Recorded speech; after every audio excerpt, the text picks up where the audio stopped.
Vault Hunters is a game about looting and pushing your luck, fighting for every single little bit of treasure while facing mobs and bosses that will take you out. It's probably my favorite game within a game in Minecraft. That's not extraction. So let's give this a shot. 100 days fighting against the clock to get everything we can. And the clock starts now. When you got it like This is such a cool spawn area. Oh, we're gonna have so much fun with this. But before I can do any vaulting, we have a bit of Minecraft to play. I punched a tree, got some wood, turned that into a crafting table and wooden tools, mined a little bit of cobblestone, upgraded that into stone tools, and you've seen that hundreds of times before. I'm not gonna worry about doing a proper huge base just yet. We need to get started first, but I was able to head up on top of the mountain to pick up a little bit of iron and some coal to smelt it, because I'm gonna need to upgrade my armor quickly. I secured myself a small little space with torches, set up the furnace so it was good to go, and smelted iron to make myself a full set of armor and some upgraded tools. And you'll notice that gets me a whole 2 armor pieces. Yeah, gear gets way better and vanilla gear isn't worth much. But we're still gonna have to go caving, so I made myself some doors and as soon as the sun had risen, ran my way down to the ocean to get diving. Right underneath spawn actually turned out to be a bit of a lush cave, which I was able to break through into the moss and then do some exploring, but it didn't lead too far down. So I went over towards another area, digging into another pocket, striking out again, and then heading out into open water. I did some crafting underwater to make myself a boat floating and gliding along the surface of the ocean, looking underneath the surface of the water, trying to spot some underwater caves. There's another lush one kind of nearby, which I was able to drop into, and, well,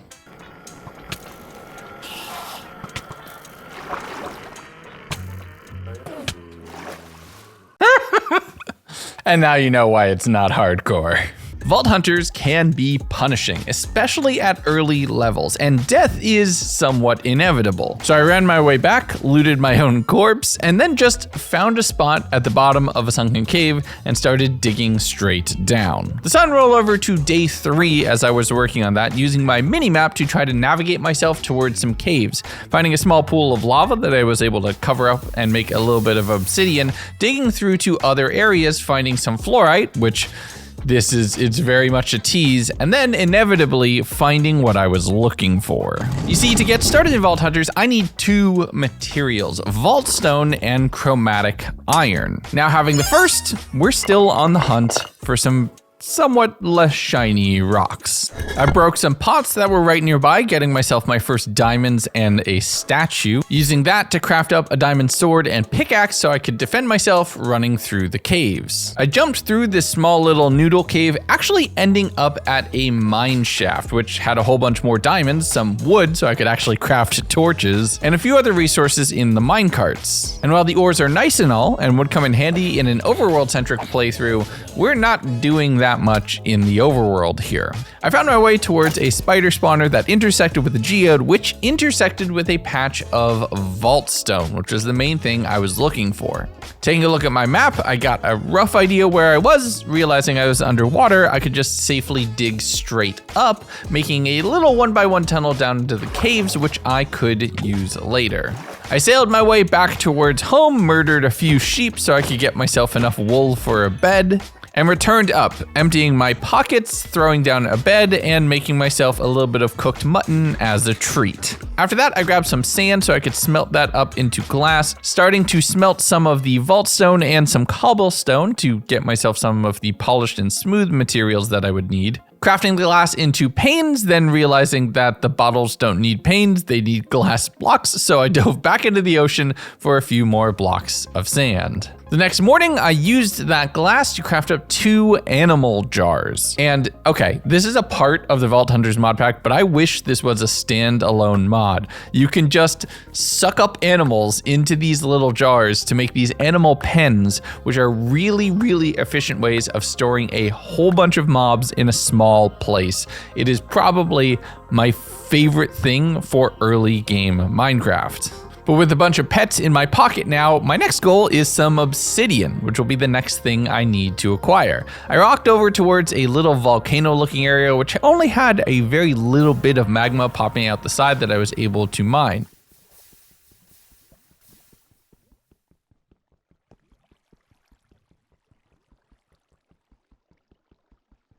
Seeing a village in the distance, and you guessed it, you can pick up villagers too. And my friend right here is judging me from the corner of the screen as I went and picked up their entire town, both all of the citizens and anything valuable in any of the chests that I thought I could potentially use. I finished by going through the castle near the center of the town, sleeping in one of the buildings near the outskirts, and getting back to it the following morning, sucking up more pigs and then going and grabbing more sand to make more glass so I can trap more monsters in jars. And now look, I'm gonna apologize. Very early Vault Hunters is Chest Monsters the game. I'm throwing down everything, trying to keep it very roughly organized, but it's gonna take some time.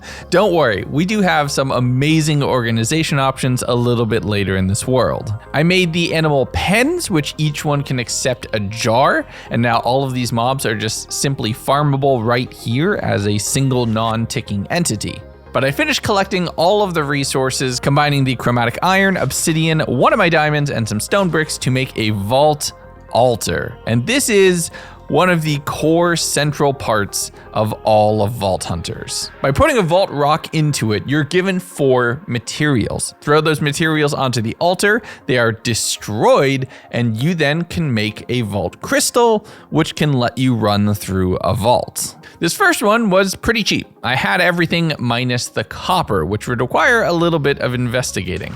I dove down into the water underneath, heading down into the lush cave, picking up a few copper ore and fighting a few skeletons, which are actually somewhat dangerous with really low armor. Heading back up, I set that to smelt while I made a small little temporary farm plot, planting all of the crops that I have around here so they could start growing up the food that I would need. As the following morning, we're finally getting into Vault Hunters proper. All right, this is what it's all about.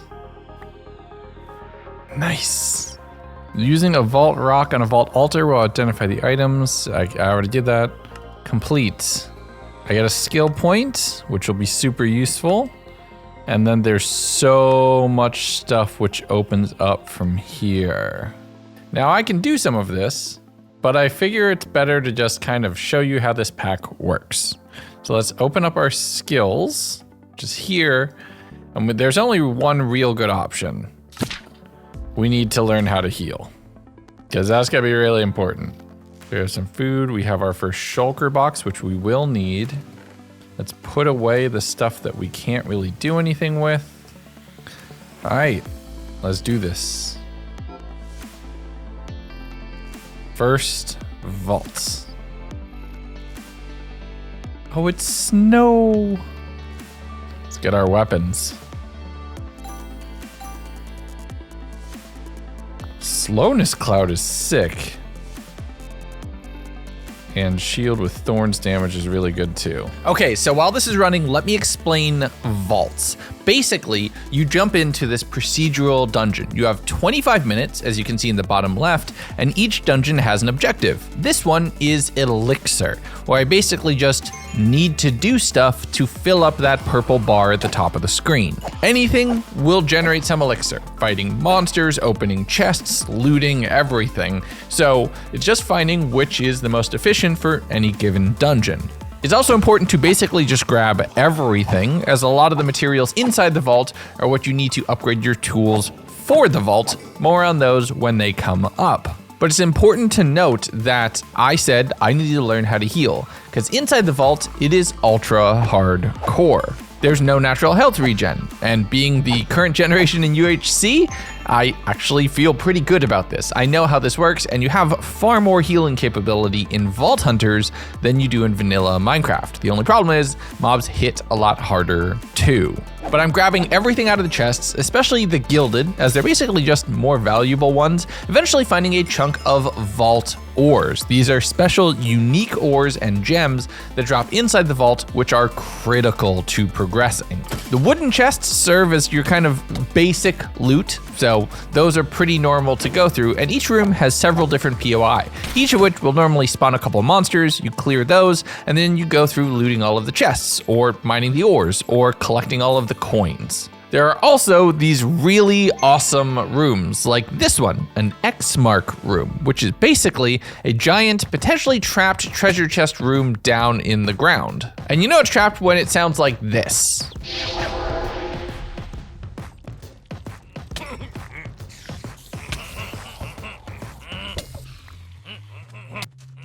Not good, not good, not good, not good, not good, not good, not good, not good, not good, not good, not good, not good, not good, not good, not good. Not good, not good, not good, not good, not good, not good, not good, not good, not good, not good, not good, not good, not good, not good, not good. Okay. Okay, okay. They're dead. They can't get to me. Okay, my only way out at this point is to finish this thing. With that little bit of panic, I just wanted to continue focusing. The elixir was almost fully full at this point, and I could probably get it just by completing each individual room. I hit up a pylon, which gave me 2 free absorption hearts, looting up some ornate chests, which are the ones which are mainly focused on armor and upgrades. That got me a pair of boots, which I was immediately able to pop on to upgrade off of my iron boots, going back to where I had blocked off the door to kill the different pillagers that were there, including the one champion, which gave me a huge boost to my elixir. And that's Vault Hunters. And I know I still have 6 minutes on the timer, but I really want to finish this first vault with a success. Oh my God, look at my inventory. Oh, this is so messy. Okay, let's make sure. Oh.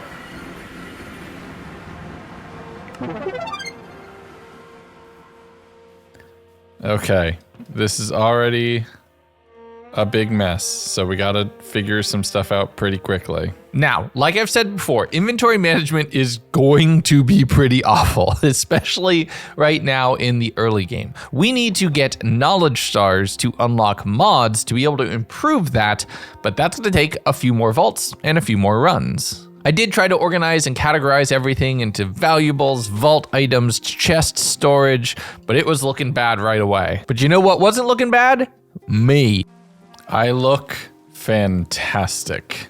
I had gained 6 vault levels from completing that, so I did spend a few of the points right away, upgrading my heal by 1, then learning and upgrading both javelin and dash. This will give me a ranged combat option and a whole lot of mobility. As it rolled over to day 9, we're doing a couple other kind of Vault Hunters early game setup tasks, building myself a bounty table, which will allow me to select specific missions to do, usually inside the vault, which will give me a whole bunch of resources. One of the very first quests would give me an elytra, which will be really nice for upgrading and exploring the overworld, so I picked that up right away. Next was making a soul shard pouch, which required going out, getting some dyes, dying, and then murdering a few of my sheep, and then realizing I didn't have an ender pearl to complete that. Let's hold it off on the side for now. I smelted up some more chromatic iron and crafted myself up a vault enchanter, which you can use to spend emeralds to get max tier enchants for all of your gear. No more random rerolls. So I upgraded my sword and pickaxe and then looked into some more health options,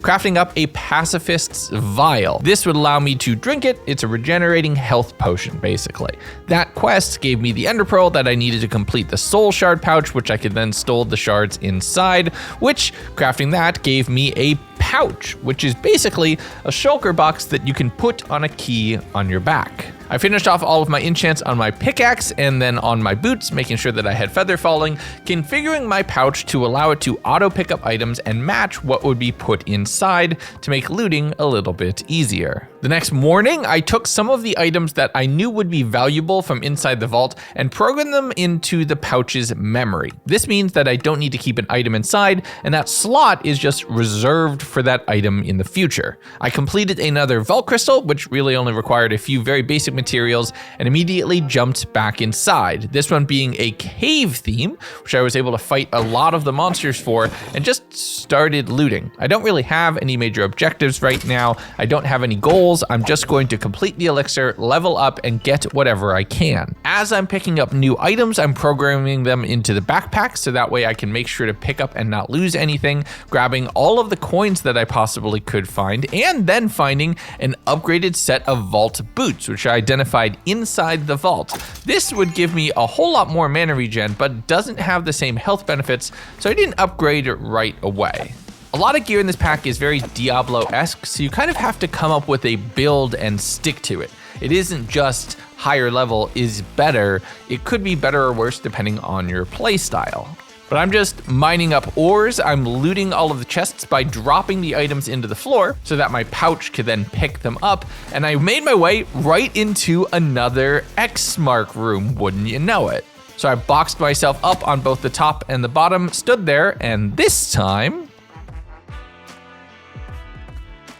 So this was basically the successful version, a ton of different chests of a random category, this one being ornate. That's going to give me all of the focuses and materials needed for upgrading my armor and a ton of carbon, which is essential for a lot of different crafting recipes. I spent a decent bit of my time looting all of that, over 2.5 minutes just to open all of those chests, making my way into the next room, which was somewhat more normal, just picking up coins and gilded chests, fighting any mobs that got in my way. But as my elixir bar was almost full, I stumbled into yet another Omega room, one I've never seen before. Oh my goodness. This is treasure room. I've never seen this. I also only have 5 minutes, so I have to move super fast if I want to actually like... Oh, this isn't giving me anything though. I need the elixir. Okay, we can come back. We can come back. We have to keep going. Leaving that treasure room sucked, but I think I might be able to make my way back if I can clear out the elixir quickly. Lucky for me, a boss actually spawned, and that gave me a decent bit of return, and just clearing up a few final mobs allowed me to fill up the bar, which then required me to consume a lodestone, but I'm not gonna do that just yet. Instead, I ran back over and just started digging up the treasure sand, getting as much as I could. Wait, that's just a pog in my inventory. I did not notice that until just now. Holy. If only I had made a good shovel, we could have gone through so much more of this. Okay, that's it. That's where we leave.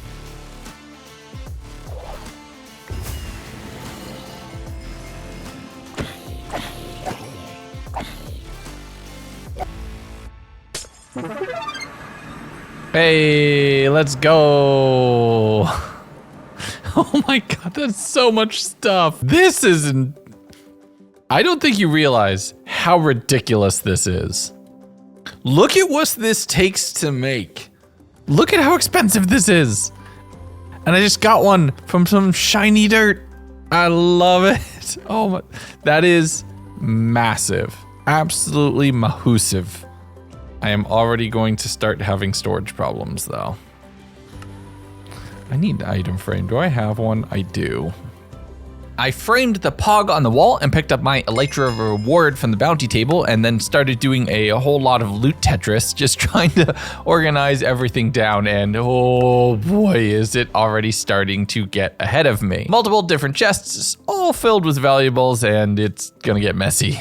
The following morning, I cleaned up and identified a lot of the gear, getting a few upgrades to my kit, nothing that's worth going over individually, but overall just continuing to improve on my power. I did go ahead and make myself a proper diamond shovel and enchanted up the Elytra so that it could go as fast as possible. In case I ever happen to run into a treasure room again, I want to be prepared. I look amazing right now. Very shiny and very amazing. The thing that I love the most is you can just do this and you can just dash to fly. Who needs rockets? That makes travel infinitely easier.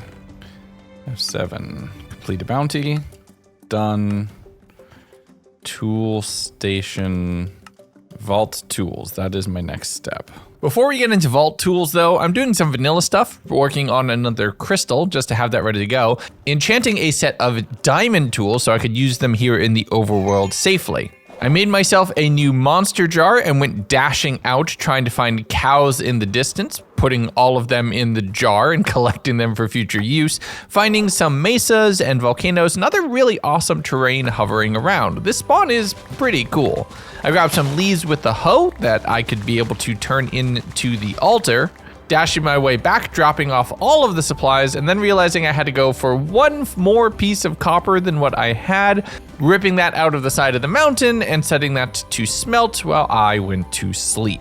The following morning, I spent those skill points that I had to upgrade my dash by one more and to unlock Vein Miner. This would allow me to collect a lot of resources way faster. With the copper smelted, I was able to complete the crystal, slotting that into place, checking all of my backpacks and making sure to drop off all of the non-essential materials into the chests here so I don't risk losing them in the vault. While I was waiting, I took a few seconds to just take another look at the mod menu. You see, Vault Hunters has a ton of different mods that you can play with, but you need to unlock them with knowledge stars. They can be crafted with knowledge essence, beniatite, and vault diamonds, of which I need all 3 from this run. But you can see on the screen here, there is so many different options, and the top one, that top middle one, makes looting so much easier. The middle right one gives me some tools that will just help me survive, and the top left is storage, which is probably going to be where we're going to focus a majority of our attention because there are so many items to manage in this game. But in order to get any of those materials, we have to run more vaults. This one was another elixir vault, and with my upgraded shield,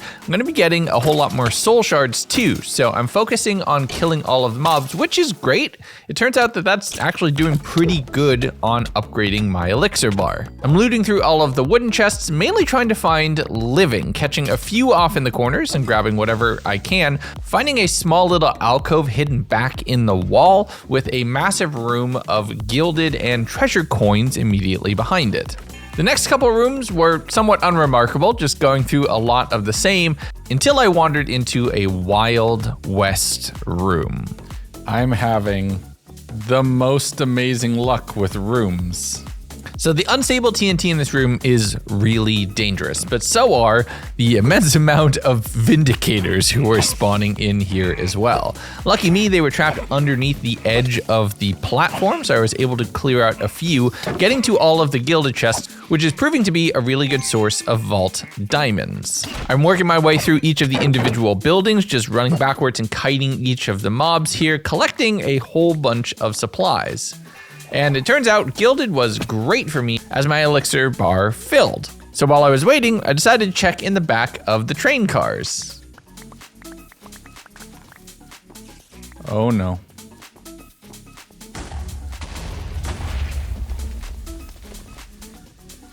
Boom.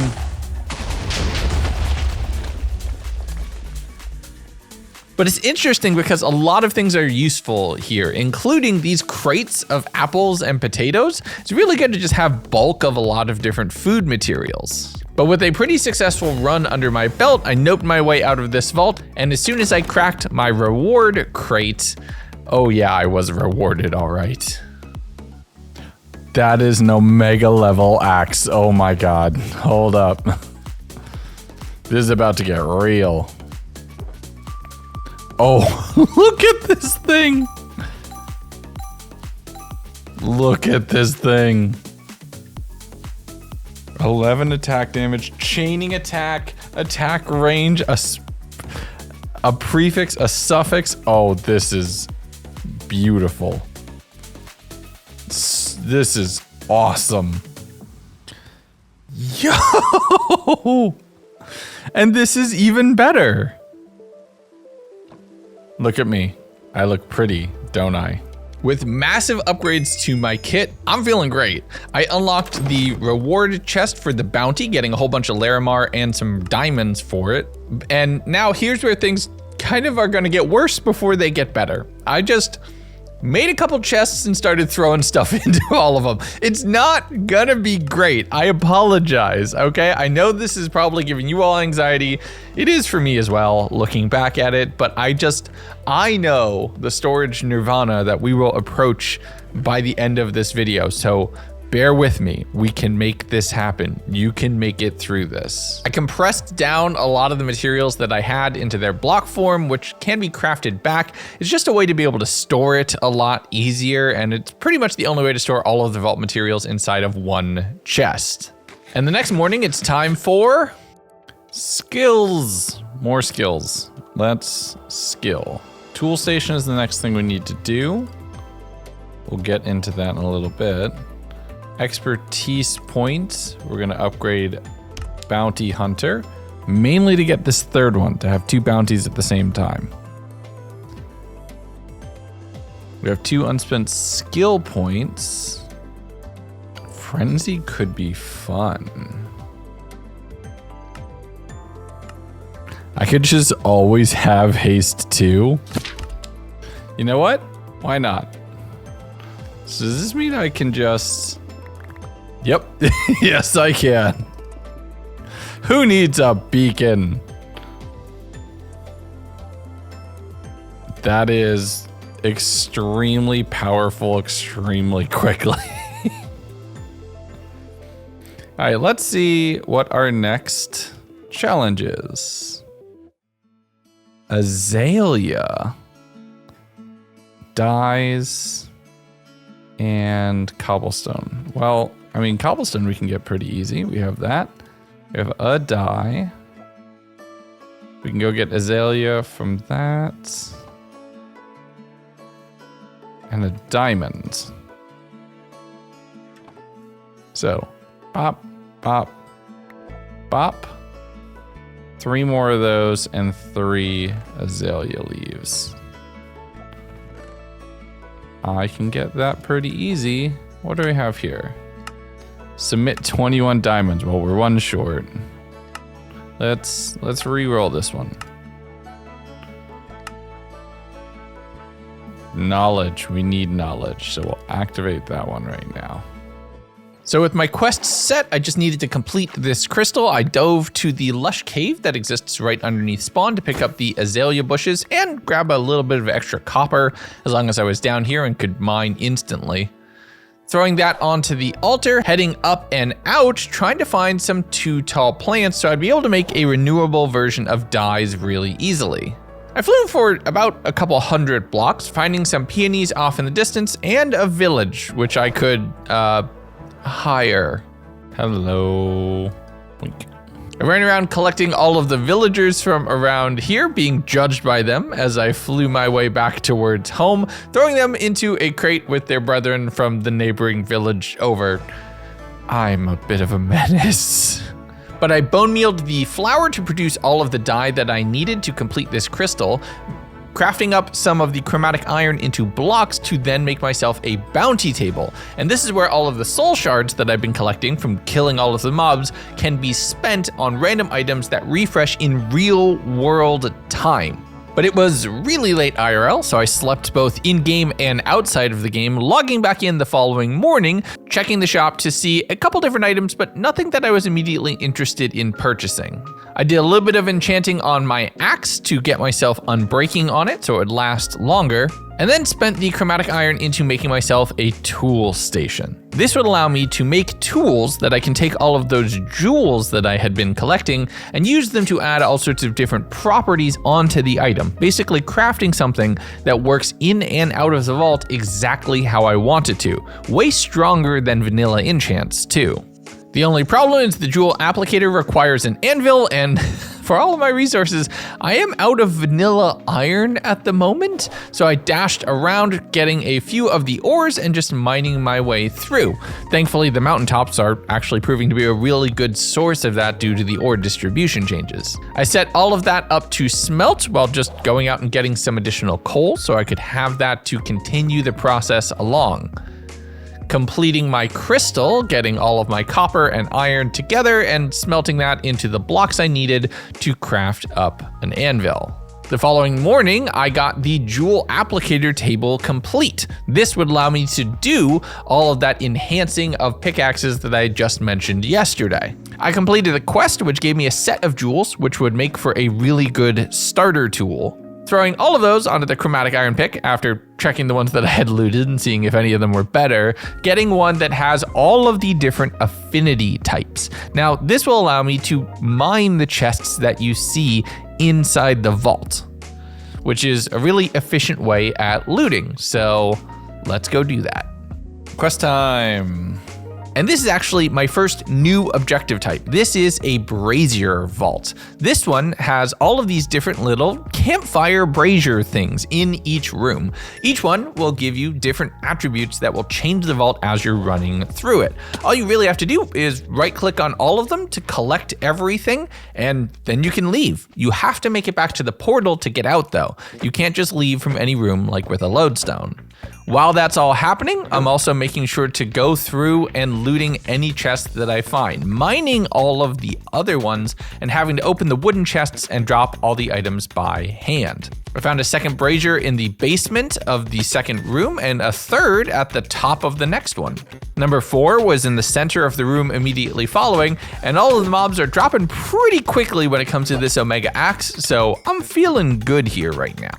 One thing I do have to be careful is now that I'm level 10, some chests can be trapped, and if you go to interact with them, they'll drop down either poison sprays or they'll puff into smoke and summon a whole bunch of mobs which will come in to attack you.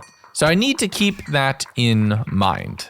I completed the final brazier, and now you see that I can pillage, which is something that you can do to get some really good gear. Basically, if I go to the next room over, I just activate additional braziers on top of the 5 that I was required to, and they'll drop pretty good stuff. The only problem is, at this point, I've activated enough, and I'm low enough level, that even just a few hits from mobs can take half my health away, so I figured maybe it's better to stay alive and exit instead of getting a little bit too greedy too soon. That's some good looking stuff. Let's check out all of these things first. Maybe they'll be good. +3 health, not as much armor though, so that's a maybe. That's just genuinely... Oh no, my existing thing has more health, more armor, but health also a maybe. That's a no. That's definitely not compared to my Omega. Definitely not, and definitely not. But at least like there's some interesting things in here, potentially useful. Whoops. Not bad. Not bad at all. Sleep. The next day, I went ahead and checked where I was as far as my first knowledge star, and it turns out I'm exactly 9 knowledge essence and 15 beniatite away from being able to do it. There's a quest at the bounty table, which if I found 8 of those essence, it would give me all 15 of the gems that I was needing, so I obviously accepted that. Going ahead and upgrading my javelin into piercing, so I can hit multiple enemies, and vein miner for my pickaxe, I started on another vault stone. 3 of the things weren't super easy: pork chops, sugarcane, and dirt. I either had them in hand or they were a single dash away. But in searching through multiple different caves for dripstone, I was just striking out. I had found a bunch of lush caves, a bunch of really big caves, but nothing with those spiky little rocks coming from the ceiling. I was flying around for the entire day, being attacked by something that looks kind of like an earth blaze? I'm not sure. Finding myself towards a savannah village, who I picked up a few additional employees from, and then inevitably by the end of the day, finally found my way into some dripstone. I was about 1,000 blocks away, having done multiple zigzagging paths across the world,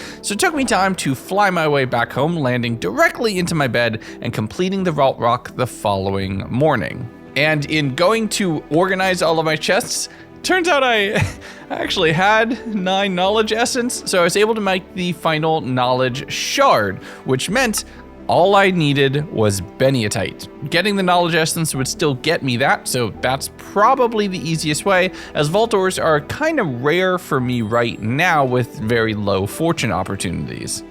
I accepted the quest for hitting level 10, which opened up a bunch of additional quests, including one for the black market, which I had basically already done. Finding a few other vault-related blocks I would need to craft, but that needed black chromatic iron, which is very, very expensive, and I'm not ready for that yet. Anyway, once more into the breach, and it's another brazier vault, and the very first room I step into is a chromatic iron room.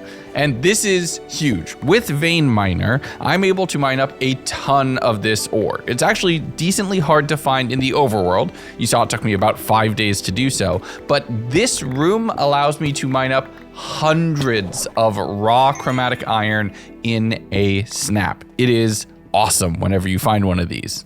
After mining that up, it's time to actually think about the objectives, and this one is another brazier vault, and I skipped the grievous wounds one right away, instead opting to mine out a couple others that were giving me strength, allowing me to one-shot things, being able to just loot through all of the chests, because I still just want to get everything possible, even though it might not be the core objective. I grabbed mainly gilded chests and coin piles, is that what I was seeing, and my very first POI with the living chest type, which is the one that specializes in knowledge, got me all of the knowledge essence I needed for all the Beniatite I needed as long as I exited. So having completed that, I focused on braziers, picking up mainly the positive ones until I had my way up to 3, getting to a medium-sized POI that had a red dragon with a ton of coins around it. I mined all of those up, grabbed a bunch of ores since I had the copiously for it, and then just started pillaging, working on a parallel path to where I had started, getting back to the chromatic iron room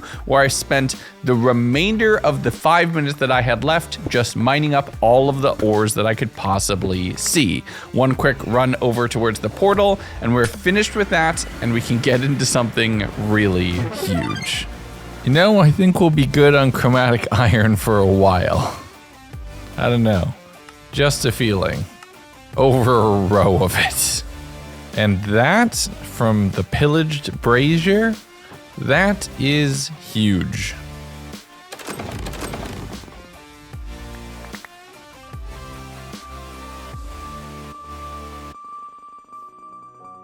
I love the spinning sound effect. And with all of my armor identified and spending a little bit of time the following morning just throwing XP bottles at the ground to repair my diamond pickaxe,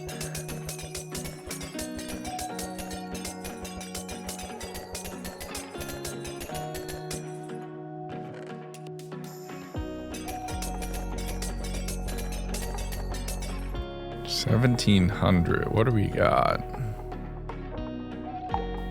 Repair core is pretty huge. No shot! Well, that's massive. Because really, I was about to craft one. Believe it or not. Like, check this out. I had just gotten enough to be able to craft one of these. And now I have 2. Oh, that opens up a lot of possibilities. 2 at once is pretty big, actually. I cannot believe I just lucked that out. That's wild. Okay, so now the question is, well, this gives me a mod box, which is useful.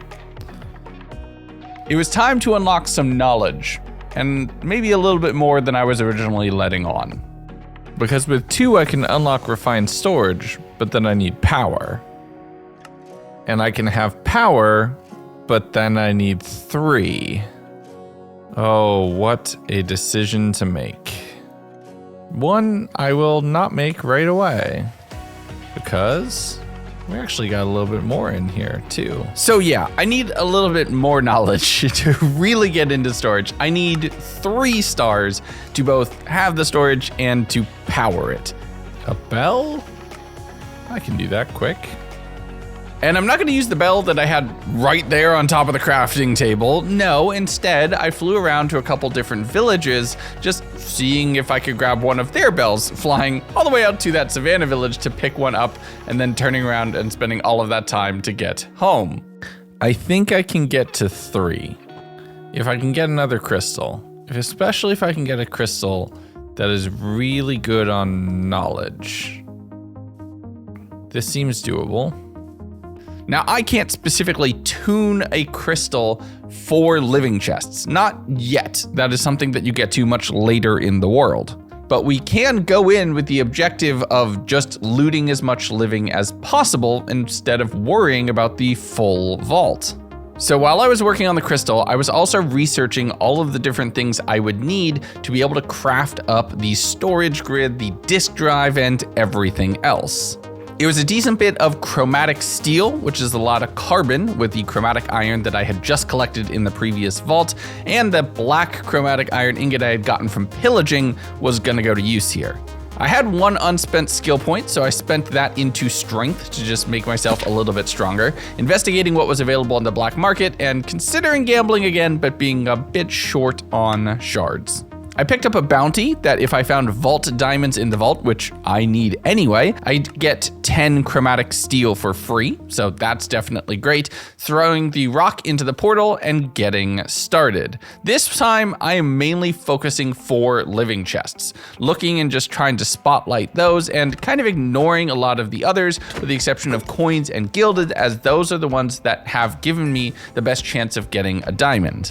But in the very second room that I found, it's an ore room. This has a ton of different vault ores inside of glass crystal all throughout the room. And all of these ores are really important, especially the unique ones, which are named after a couple creators who were all involved with Vault Hunters proper. It took me about 6 minutes to mine just the ores in that room, continuing along in a straight path, just trying to hit every brazier I could, finding a few other ore pockets off in the next room after that, and the final brazier I needed right there. This one was really easy to get through on the core objective, so I can spend the time focusing on gathering all of the loot that I needed instead. I found a bunch more living chests, which had a bunch more knowledge essence in it, and I took a alternate path back down, trying to pillage as many braziers as I could on the way back towards the portal and warping into the overworld. I actually walked out of that with an echo gem in my pocket, which is really valuable, but I don't know if I'll ever get to the level that I'm actually going to be able to use it in. Picking up the completion crate for both the vault itself and my bounty, which had a whole bunch of chromatic iron stored inside. This also put me up over level 15, which would allow me to use another expertise point, but we'll get to that in the morning. I had to spend the rest of the night of day 24 just organizing and comparing loot to see what was an upgrade and what wasn't. And after a quick nap, let's actually get into the whole knowledge part of this. This is massive. Excuse me. 10 of these plus the 2 I have here, that's enough for 4, dare I say it, we're back. We're so up. Plus, we can finish our expertise point and complete our expertise in Bounty Hunter. So we can have 2 active bounties at a time. Fortune's probably our next one to go into. We'll get to that in a bit. We also have 2 unspent skill points, which I'm not sure what I want to do. Ooh, Frenzy could potentially be good for clearing mobs. Let's do Frenzy. I like the sound of that. Okay, we need to make a gems chest somewhere. My inventory is already looking pretty bad. Exactly as the pog, so it's green, that, yellow one, that there, that. Woodite will be useful, painite's useful, more woodite, and then our black, and then our echo gem, and our black opals. Can actually convert a lot of these into this. 4 of those, and 32 of those. Which is another 8 of those. Heck yes. Oh, I didn't even check my backpack. No, I did that already. So we are a little short on knowledge dust still, but we are really close to being able to have all 3 knowledge stars that we need. Let's just start some of this smelting up, because why not? So my live rambling aside, we're actually in a really good position so early on. In a quarter of this adventure, I have everything I need almost to do all of the storage, to make a lot of the looting process of going into vaults a lot easier. So we can spec into some of the things that I'd never gotten into in my last playthrough. The first thing I did was make a vault identification table, which is a really way to identify all of the armor. And while that's fun, it's a little time consuming. That gave me a set of armor. Nothing was as good as what I had on, so I guess I should have done that earlier.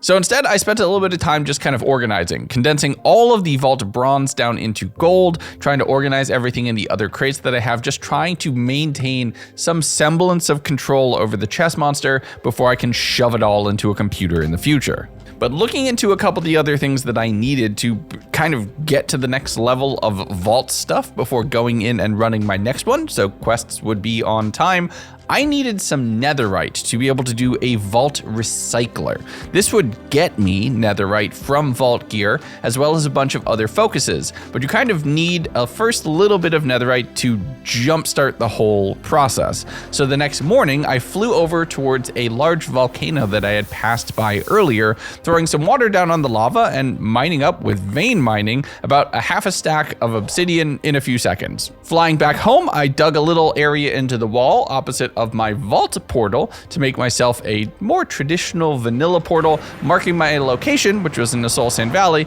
and starting to fly around. My first thought here is you can find netherite inside bastions. So I flew over towards one, being attacked by the ghosts of a bunch of different types of mobs, making my way into the bastion itself, clearing and killing everything here, and relying on all of my vault gear and weapons, I can do way more damage than I can do in vanilla. There was some diamond armor in here, some gold blocks, which I was able to vein mine in a very satisfying way, but no netherite. Flying my way back home, I found a fortress, which I went and collected a few items from the treasure chests, fought a few wither skeletons, didn't get any skulls, and picked up all of the ingredients that I would need for potion brewing. On the way back, I'm just fighting more ghosts, and yeah, it's time to just do it. I just started mining down into the lower areas, and then just starting to vein mine away to get as much ancient debris as I can, that I can eventually make myself one whole netherite ingot. That almost cost me my pickaxe and durability, so I'm really glad I got all four when I did. With all of that packed away in a shulker box, I dashed my way back to the portal, returning home and adding that to the chest monster, smelting up the ancient debris to get the scrap, combining that with some of the gold that I had stolen from the piglins, repairing my pickaxe with a ton of XP bottles, and the following morning crafting up the vault recycler to complete my next quest. Now, I don't really have a good place for this. This place is becoming a bit of a mess, but I set up a little automated section in the corner,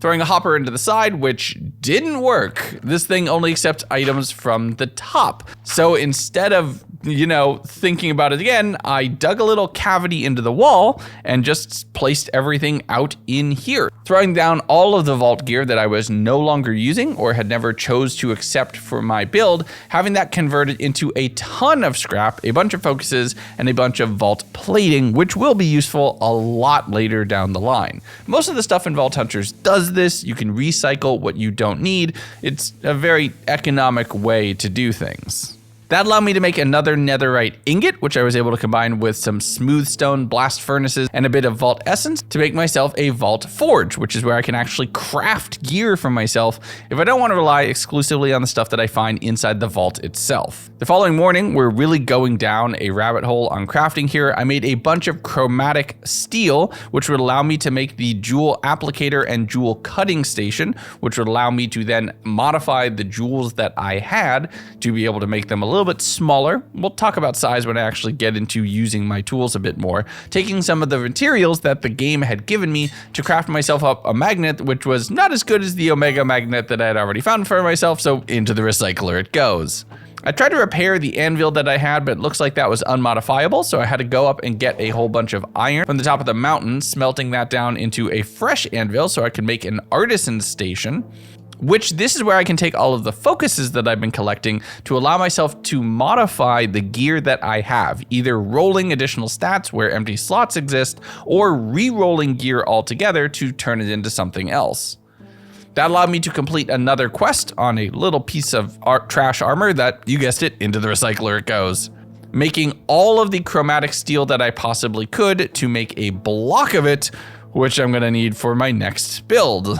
The following morning, it's back to the Nether because I need a ghast tier to create this next big thing. So I flew and dashed around slaying any ghasts that I had. And it's at this moment now, looking back at the footage, I realized that my axe didn't have looting on it. It only had unbreaking. So that's probably why it took me 5 ghasts to just get a single tier as a drop. Returning back to the overworld, somehow my portal didn't link. I'm still not 100% sure what happened here. It was just a little bit strange. I had to work my way through the caves, dashing up to the top of the mountain to finally see sunlight again.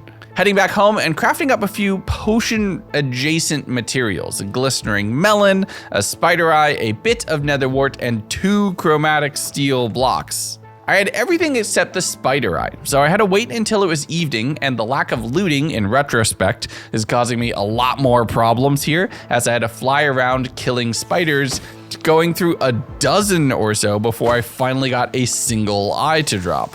With it in my pocket though, I dashed my way back home and crafted up the alchemy table, which will allow me to add additional modifiers and effects onto my potion vial for the cost of some vault diamonds and vault gold. The quest gave me what I needed to be able to do that. So I added that this would give me regeneration on top of the flat health that it healed me for, basically doubling its effectiveness. With that done, we just have a little bit more tunneling on crafting to go. Flying over to chop down a tree with a bit of help from a nearby creeper, crafting up a soul sand campfire, and then combining that with a few other materials to make a soul diffuser. This is where I can take all of the materials that I've been saving from inside the vault and craft those down into more soul shards. It takes the items, converts them to dust, and dust is converted into shards at 9:1. I just got my new booster pack from Pokemon. Neat. I'm getting distracted with TCG Pocket. I'm actually gonna put my friend code up here on screen. Feel free to add me. I'm not spending any money in this game, but I am really enjoying the nostalgia. With the diffuser now set up and a dozen different quests completed, I was finally ready to start up a new rock and get back into the vault. I had all the materials for this one minus some beetroot. So I marked the village on my map, flying over towards their farm crops, grabbing all of the beetroot and, well, all of the other crops while I was at it, because this village is now abandoned because everybody in it now lives in a box at my base. That allowed me to complete the vault rock, and I thought, maybe we should just invest on upgrading out of shulker boxes, converting a bunch of shulker shells into 2 new pouches that I had for myself, and dyeing both of them, naming them so that I could convert them into gem and other supplies. They're much easier to work with, I don't need to worry about opening everything, and I can save everything for myself. The only problem is I can't convert them into auto pickup variants because I don't have slime to make sticky pistons to be able to actually craft the auto pickup item, and I don't have a swamp anywhere on my radar. So we're just gonna have to do this the good old-fashioned manual way as we jump back into the vaults on day 31. And it was a brazier vault, which was nice, but the problem is it's a Wild West room as the very first one, which means it's very explosive, filled with very dangerous mobs, and is something that I'm going to have to clear as I'm going to have to travel through it multiple times. I did my best to avoid all of the pillagers who were doing really good damage onto me as I was going and looting all of the guild chests that were around here, actually completing one of my bounties in the very first room within like the first 5 or 6 chests that I opened. I did have to play careful, basically constantly be running backwards while kiting enemies, but the chaining attack damage on my axe is doing really well. And things were great until I got spawned on by a bunch of mobs that I wasn't expecting, accidentally popped a block of TNT, and blew up half the room. Well, that's one way to deal with this room, I guess. What a way to start a vault. What was better was picking up Lucky on the very first brazier that I opened, and while that just seems to give you flat benefits in all of the chests that you open, I found a really good ornate one in the very next room. I also picked up some of those sacks, which kind of were like shulker boxes, but also kind of not. I ran my way through a bunch of different rooms, just clearing out mainly just gilded and ornate POI, leaving everything else behind and picking up all of the braziers, getting, actually, ironically, pretty lucky in picking up each of them. Clearing all of the ones I needed to, and then getting 3 extras on the pillaging run that I did running back towards the Wild West room and the exit. Here, I actually had a boss spider mob spawn, and I thought, I'm in the portal room, let's try to take it out. And then I watched my health just dangerously tick to 0 and hit the portal on the way out. Oh. I'm pretty glad that I did that in the portal room, so I could have just ran. Yeesh, that was spicy. So 1, 2, 3. Decent number of crates. Couple sacks as well, which are basically just like really tiny shulker boxes. I always like doing this though. You can store a pog's worth of gems in here, because that way this can just stay nice and organized. Oh, come on. That was just uncalled for. That's a lot of goodies. I identified all of the gear, but nothing was worth switching out my current loadout for, so the following morning, we're just getting right back into the loop. I crafted out 1 more of the fragments of a knowledge star, which puts me at 6 of the 8 I need to be able to do that, so we're gonna have to go do another run right away. I checked my bounties, waiting for those to refresh, while going out and picking up some coal for the altar, then going and feeding all of my sheep, killing them for mutton, harvesting up some sand from the bottom of the ocean, and then flying into a very high, lush cave area to pick up the couple azalea bushes that I would need to activate this crystal. And despite the rain, the thunderstorm, and the overall gloomy outlook for day 32, it was a productive day. Just nice, simple, and straightforward. And speaking of straightforward, this vault run was actually pretty good for me. It was winter themed, it was another elixir vault, so everything I would do would be productive, and it seemed like pretty quickly my major benefit for this was ores, having a quarter of my bar filled before I even exited the first room. And the fact that my rooms 2, 3, and 4 along my path were basically all ores, and I could just blast through all of the mining there, yeah, that felt good. I did also pick up some additional knowledge essence from a few living chests in here, completing one of my bounties, which would give me even more knowledge essence as soon as I got out. I cleared my way through a few ornate POIs, fought a few bosses to get some of the legendary drops from there. I actually completed my elixir bar with 14 whole minutes left on the timer, so I had time to run around and greed a couple different rooms, looting chests that seemed valuable, mining any ores, and then just doing a bunch of fighting to be able to pick up soul shards to kind of line my pockets or my purse with the souls of the things I killed. With only about 20 seconds left in the vault, this one being over a full Minecraft day of duration, I completed everything and exited feeling triumphant.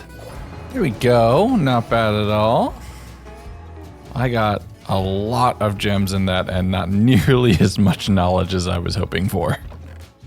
So I did the usual post-vault cleanup, taking a lot of the vault items and throwing them into the soul extractor, trying to organize all of my gems, all of the wood chunks, which I'm saving for a very important reason, you'll see why soon.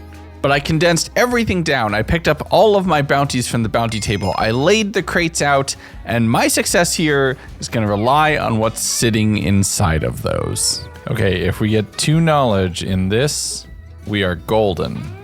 Let's see. I see some Larimar. I don't see any knowledge dust. Oh no. Nope. None of it. God, I have so much more unpack. Potentially good. That is actually really good. I think we'll be switching to that. There's a zombie underneath my feet, I think. Useful. We'll save this one for later. I think we will be switching to this. Oh, I look awesome. Save this chest plate for now. Still need more knowledge. I'm so close. I'm genuinely 2 away, and I can make so much progress. So being within inches of my goal here, the following morning I focused on allocating those skill points, upgrading my strength and javelin, and unlocking the fireball ability. Throwing a new vault rock into the altar, all of the resources were really easy to gain, but I figured why not just nom down a few burgers to throw myself up at least into level 19 so that this vault would likely put me to level 20 and the next major milestone as far as my overall vault progression. I upgraded strength again, checking the black market, picking up some emeralds from there, then checking the bounty table and finding that if I could just kill dweller mobs, I'd be guaranteed to find all of the knowledge essence I need and more. But I was actually just a few pieces of gunpowder short, so I enchanted a vault sword with looting 3 and dashed off to the nether, figuring that it was potentially more profitable, or at least quicker, to hunt ghasts in the Soul Sand Valley than wait for the sun to set in the overworld for creepers to be able to spawn to be able to do it then. This didn't turn out being the most efficient, as I still ended up going back to the overworld as it turned to night, hunting the creepers that were just kind of walking around right outside of my base in the jungle, getting myself all of the gunpowder I needed, but not before I had to call it a day. So the following morning, I completed the crystal and wasted no time jumping straight into the vault. This was another brazier one, and I saw a whole lot of very dangerous looking braziers early, but I only really need to run around, light some campfires, and kill dweller mobs to really call this one a success. I'm still looting any chests that I find, throwing everything onto the ground, and relying on my pouch to do all the pickup and organizing, mining all of the vault bronze that I can find, and all of the ores while I'm at it, hoping that I'm gonna get all of the different unique gems that I need to be able to unlock some pogs very soon. This also spawned a whole host of dweller mobs, and as soon as I saw that bounty in the corner that I had completed that quest, I knew as soon as we were getting out of this vault, we're finally gonna be able to make some progression into the actual mods of this mod pack. So that took a lot of the stress off, and I was able to just kind of run around from brazier to brazier. I got a few copiously ones right away, which were feeling pretty good, but then I started getting negative effects. Horde was dangerous, shortened, cut down on my time that I still had in here. And then I even just had this one, which had no modifiers on it whatsoever, which felt really sus. I was expecting that to somehow be like 10x, screw you, you're gonna die, but it just kind of gave me some treasure. No complaints. I did end up with another one that gave me ethereal, which meant some mobs would be impossible to damage. So we're gonna have to rely on being mobile, finding a few living chests along the way that were guarded by more ethereal mobs. And since I have some ghosts, might as well double down and get more ghosts while I'm at it. And at this point, I'm doing all of the rooms directly around the entrance, having completely forgone any sort of looting of the chests and just focusing on getting the treasures out of the braziers themselves, getting brutal mobs and then onslaught for even more mobs in the following room, just running into the next room, which was a construction omega room, which would have a ton of pillagers, which would be doing extra damage and potentially be invulnerable. And I thought, nah, let's just leave. That was wild. There you go. There's my level 20. I just ran a whole vault with basically no regard for my safety and the sole idea of just cracking as many of those things as I could. And I think it's worked. Let's see what we get. Oh, and I got an orb, so I completed another quest. What we get. Oh, these are just better. That's a pants upgrade. That's getting very close to better. This axe actually might be better. I'm not sure yet. We'll hold on to it for now. And with that, we've leveled up. Level 20. There's a couple things we got here. Regret orbs. We have... Oh, I didn't even see what that gave us. Oh, it gave us a knowledge star. That's perfect. So now we have 4, and it gave me 10 regret orbs too. Let's just grab this for a second.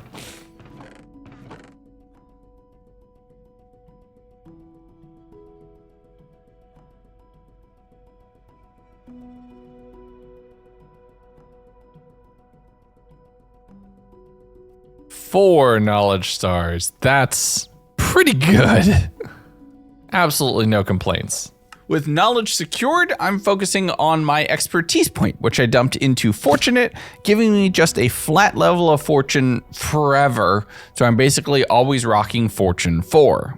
I spent my upgrade point in a level of strength to make myself a bit stronger, then consumed all 4 knowledge stars, going into my mods to unlock some really cool things. I unlocked iron generators for my power generation, spent 2 of them on refined storage so that I can store all of my items digitally and don't need to put them all onto discs, unlocked a bunch of armor sets from that, and opened my first mod box, which gave me a speed upgrade, which isn't immediately useful, but is nice to have. I then took the final knowledge star for my vault compass, which would allow me to track the actual room that is the exit of here, which is going to make getting in and out of vaults so much easier. Then it's time to actually dig into the actual storage mod itself. I looked up a lot of what I'm going to need, just trying to see all of the different processors and steps and bits and bobs and pieces to be able to craft up the grid, the actual disk drive area, and the monitor, which would allow me to actually access the storage. This is going to require a bunch of silicone, which is actually just smelted quartz, and I have a lot of that, so I set that to go in the furnaces. Combining up a lot of the carbon with a lot of the chromatic iron that I have to make chromatic steel, and then taking all of that silicone, combining that with some chromatic iron itself, and realizing that my main limiter here is actually going to be vanilla materials like redstone. So in the interim, I crafted up everything that basically relied on all of the vault materials, getting a lot of the different processors, the quartz enriched iron, and making up the machine casings for what would become the crafting grid controller. I then combined all of the Larimar with the Pog that I had from the very beginning that I had unlocked like 15 days ago by chance, and made myself a crafting grid. With that done, I took all of the materials that I was using to craft up the different component constituent parts of this crafting grid, throwing them into a shulker box, taking a look at the quests just to kill a little bit of time, and slept, because the next day we have some adventuring to go do. It's funny because a good portion of this mod pack is just spending time in the vaults, the action, the roguelike. But we're gonna do some Minecraft right now. I jumped down back over towards the mine shaft that I had been in earlier. We're mainly searching for redstone. I found a few pieces of it in the mine shaft itself, but I went into the giant cave nearby and was just fighting all of the mobs around here, relying on all of the skills that I have from the vault itself, but taking a little bit more damage because I'm wearing my elytra right now, not my chest piece. But I was able to fight my way through everything. Having the javelin allows me to do damage a lot more reliably than a bow, and this axe is way more powerful than anything you'd ever have in vanilla Minecraft. And since I have vault armor, I've overcome the fact that vanilla armors are extremely weak in the overworld, and I can actually hold my own. While I was in this cave, I mined everything that was an ore, not just redstone, because I don't know whenever any of the modded elements from all of this generation is actually going to come into play. I did focus on redstone, it's the main thing that I'm actually here for, but I was just engaging with whatever existed in the caves, finding a few of these kind of wild spawners, which would spawn a whole bunch of zombies, and doing my part to clear out the cave spider spawners from this area as well while I was at it. I did, at several different occasions, run out of torches, so that's why you see me just kind of running around in the very dark caves before I eventually had everything that I needed.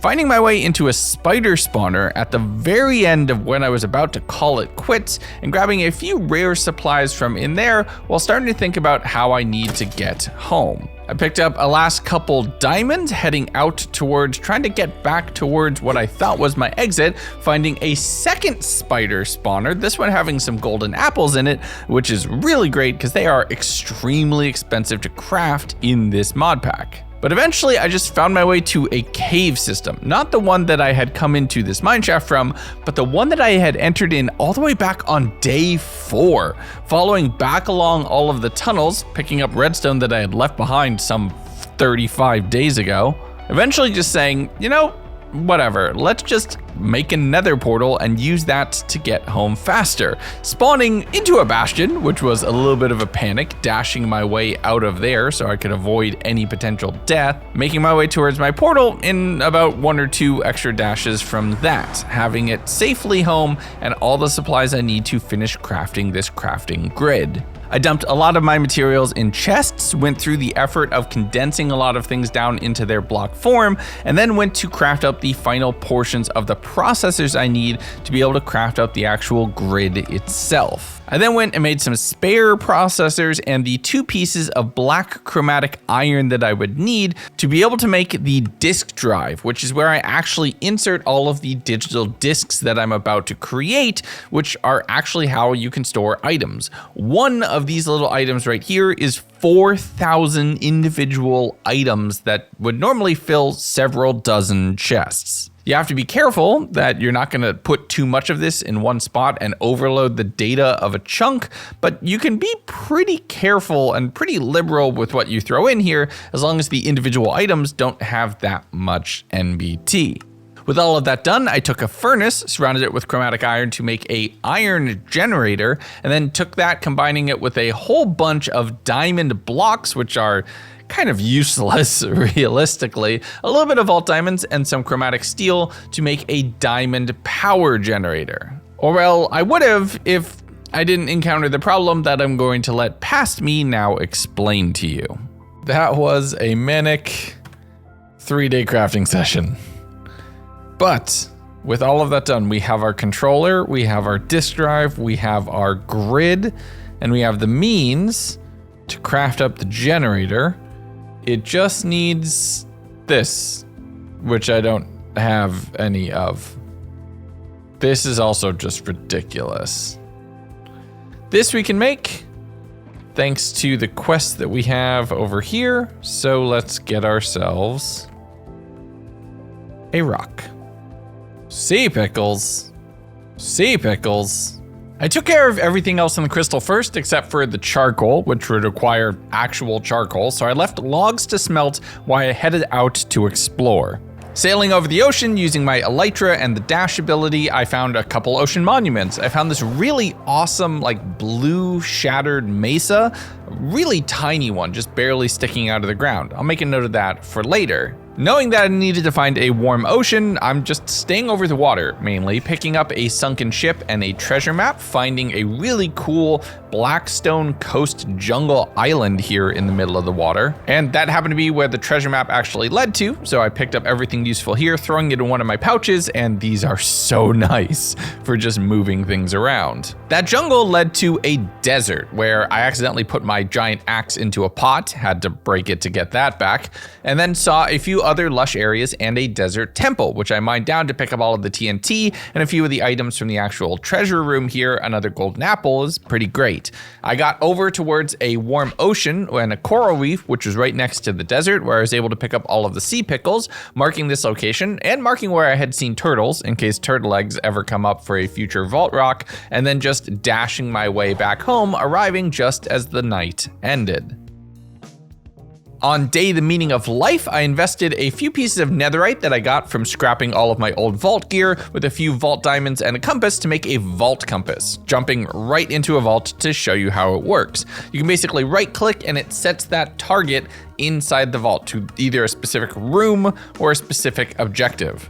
This will make it that I don't really need to mark the rooms with blocks anymore and can just focus on the compass to know how to get out. And I'm probably gonna need to get out because this is a scav vault where you need to collect all of those different items that you see at the top of the screen, which you can gather from different sources. It does make inventory management even more difficult, and I should probably make a pouch with scav items for myself to be able to collect it if I had the auto pickup if I happen to have slime. So instead, this turned into even more loot Tetris than normal. And it's not likely to be an objective I'm gonna be able to complete, so knowing how to get back to the exit portal, really useful. Along my exploring though, I did find a door in the side of the room. Opening it unlocked the vendor's quest and took me into a room which had a couple different useful gold shops where you could buy items from, but also just some other useful things around here. I picked up the shells from that. I got a whole bunch of gold from completing the quest, so I actually turned around and picked up the Vault Focus and the Vault Axe. Those are both higher quality than what I have right now, so it's potentially useful. But you know what they say about buying the very first thing that you see when you go into a store? In the very next room, after clearing out all of the mobs, I found another vendor, and that one was way better. Oh, that would have been so much better. That would have been so much better. How does this always happen to me? Why did I bought the first thing. I shouldn't have done that. I could have had a double pouch. That is upsetting. If we can get a lot, and I mean a lot of gold, maybe? Oh, these are all epics. So I tried to keep collecting as much bronze as I could in mind as I was just working my way through the remainder of the rooms. And then I opened another door. Oh my god, this is so much stuff. That's a pog. Okay, I need to be very careful here. Completing that dungeon got me a pog, but I really want to get in here because this is an ornate dungeon, meaning it will have a lot of carbon, meaning I can make a whole lot of chromatic steel. I'm being really careful to block off the doors as the mobs in here hit like a truck. So I need to be careful as I'm looting through each of the chests. I'm taking each room methodically, one by one, spawning everything in using fireballs, javelins, and my poison cloud from my weapons to be able to take everything down at the entrance, then breaching in and clearing each next subsequent room. The boss was a problem, because they can throw this projectile brick at you if you happen to block them off, and it happens to phase through blocks, so I had to be really careful, take multiple times to go off and heal. But the final room had a lot of treasure in here, so I made sure to clear all of that out before heading back out to the vault proper. And if I hadn't gotten enough ornate in the dungeon, the next room was gonna cover it. Oh my goodness, this is another solid room. This is an ornate castle room filled with ornate chests in every single nook and cranny, and I'm trying to mine all of them. You have to go all the way up to the top floor, multiple floors up, to loot everything going up into even like a false sky, and then work your way back down through several different rooms. A storeroom that's also filled with a ton of food in crate form that you can collect, and a bunch of create items in a middle office level that are just great for aesthetics. You can even go down to the very bottom to the forge area where there's a bunch more chests and a few mobs that you do have to clear out. The only problem is it didn't have as many mobs in it, so I still need a little bit more to be able to complete my quests. Unfortunately, the very first spawner that I encountered with actually popped down a boss, one that took quite a bit to kill down, but they did drop a couple mod boxes, so I'm not gonna complain about that. Oh my god, 2 mod boxes. This is the most ridiculous vault I have ever been in my entire life. We just need to kill the tiniest bit of things. I don't even think we're gonna need to. And I did try to kill and clear out that quest, but the clock was starting to become my main enemy. We don't have time. We have to kill 1 zombie. 1. See if we can find 1. No, you know, it's not worth it. It is not worth the risk. I'm processing this in real time, y'all. You know it's live voiceover. The most stacked, yes, the most stacked vault I've ever done. my God. That was ridiculous. I slept right away, mainly to clear the rain, and the following morning did the usual post-vault de-looting, trying to store everything that was potentially valuable, making a couple temporary chests just to throw things in, because I wanted to look at just everything I had collected from that run. It doesn't fit. It doesn't all fit in a single chest. My backpack's not even empty. This is more than I could carry. Okay, I'm gonna break it down to just like the really important stuff. So the main thing I did there was take all of the items from the scavenger vault, which all turn into their rotten variants, basically meaning that you can't take them into a vault to auto-complete one, and put those all into the soul shard extractor so they could be converted down into soul shards, so they're at least still useful. But even with all of that removed, it was still a really impressive run. This is everything I got. And this is not even including like any of the really casual stuff. Firstly, I replaced the Pog. I have 2 mod boxes, another 2 sacks, a row of carbon, which is more than I could have asked for, a bunch of armor that I need to identify. We can put this back here. Let's see what we get from the boxes. Looks like I didn't need to make a disk drive. Ooh, what is this? An external storage. Okay. Well, now we have 2 disk drives. Can I use that in anything? Nope. It's just I just have 2. I can just make 2. Well, the good news is I'm going to be able to craft all of the carbon steel I need. I need to wrap up here and call it a night because it is 1 in the morning. Oh my goodness, I have so much work to do in the AM. So knowing that I was going to be wrapping up after that day, I just did some basic chores. I condensed down all of the different items to get all of the real refined carbon that I needed. Took a look at the new sword that I had unlocked, which was pretty awesome. So I think I'm going to be using that one. And then went and checked the vault recycler and the soul extractor, condensing a whole lot of that soul dust down into a bunch of shards and shoving it into my pocket. And the following morning, we finally hit our first major milestone. Okay, so here's the thing. I am about to make a very big step forward.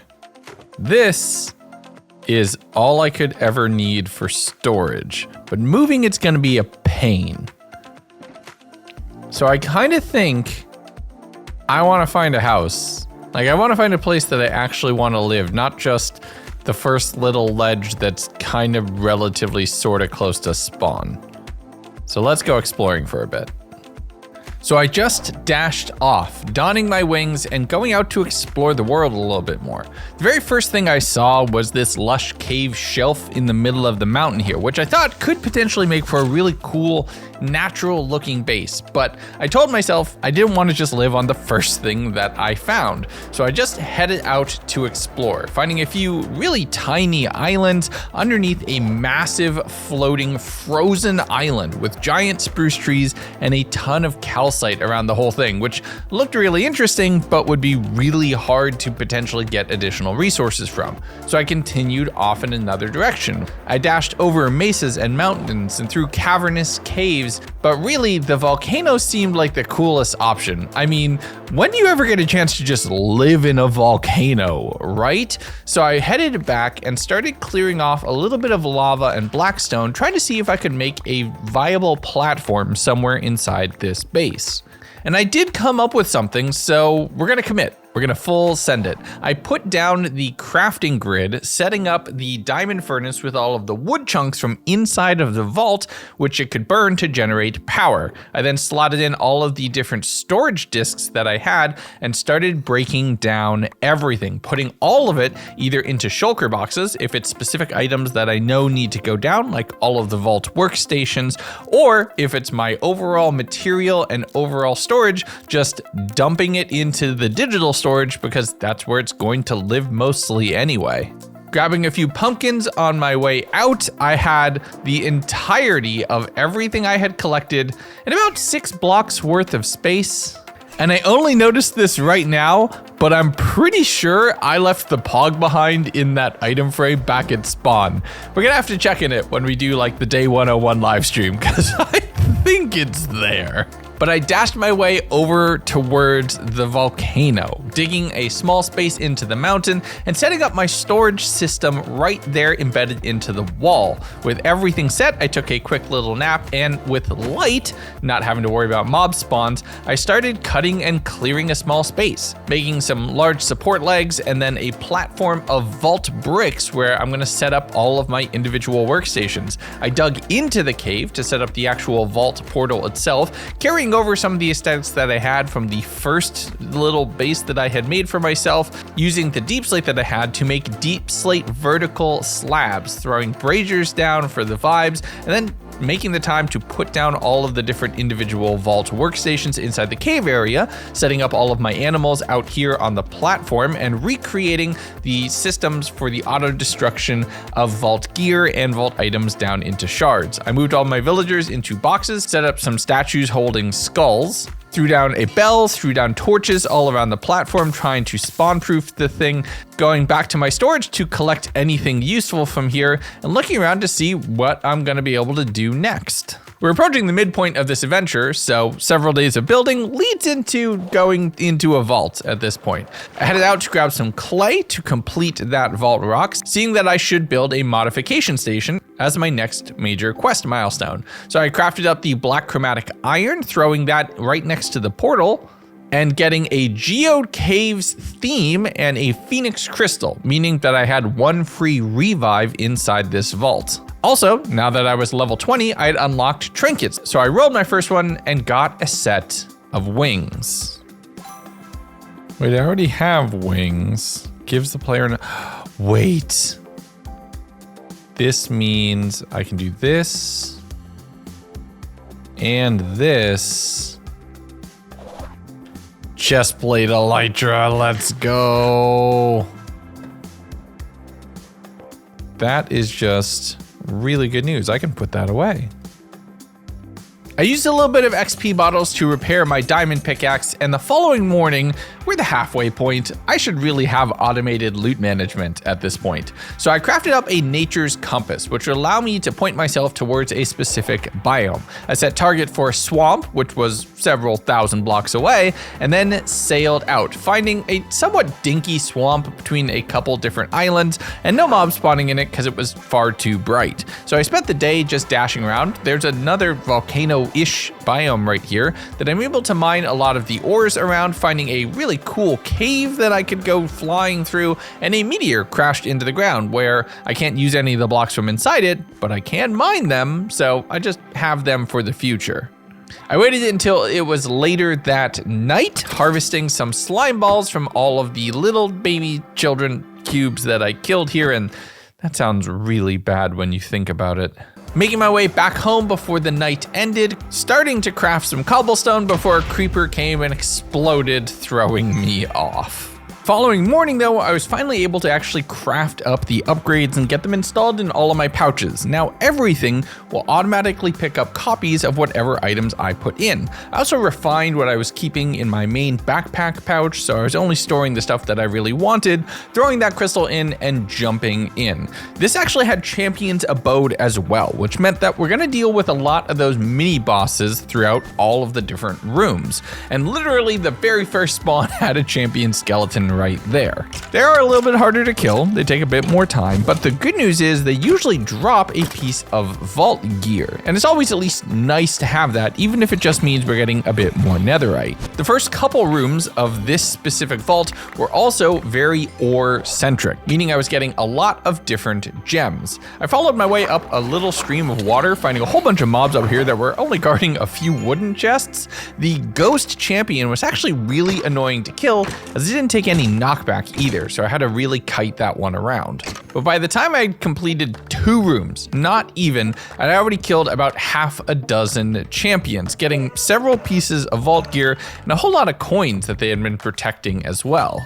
Room 3 made mobs faster, but me stronger, so it kind of seemed like it was working out in my favor actually. And room number 4 made mobs invulnerable, so never mind what I had just said. In the process of trying to clear out all of the ore rooms here, I did have one of those ethereal mobs spawn, which was kind of tricky for me. I had to think about how to deal with it, so I actually went through the effort of trapping them inside of a hole, so they couldn't possibly escape, going and mining out all of the gems that they were defending, so I don't need to worry about constantly kiting them. That is until a second one spawned, getting them trapped inside another little box. I was able to mine out the ores that they were gathering, as well as a lot of blocks that I just kind of like the look of that I'm going to use to protect my base. Brutal mobs was on the final brazier, meaning that they're gonna hit a lot harder, so I started playing this a little bit more carefully, doing a little bit of pillaging, getting some shortened time, and with 5 minutes left, found a dragon pit room.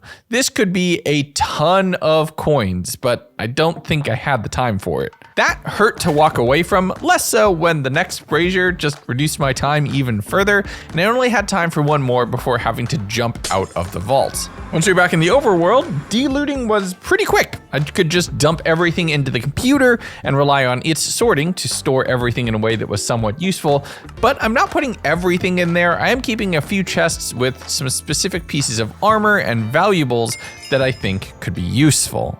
On top of everything else I already collected, this isn't bad.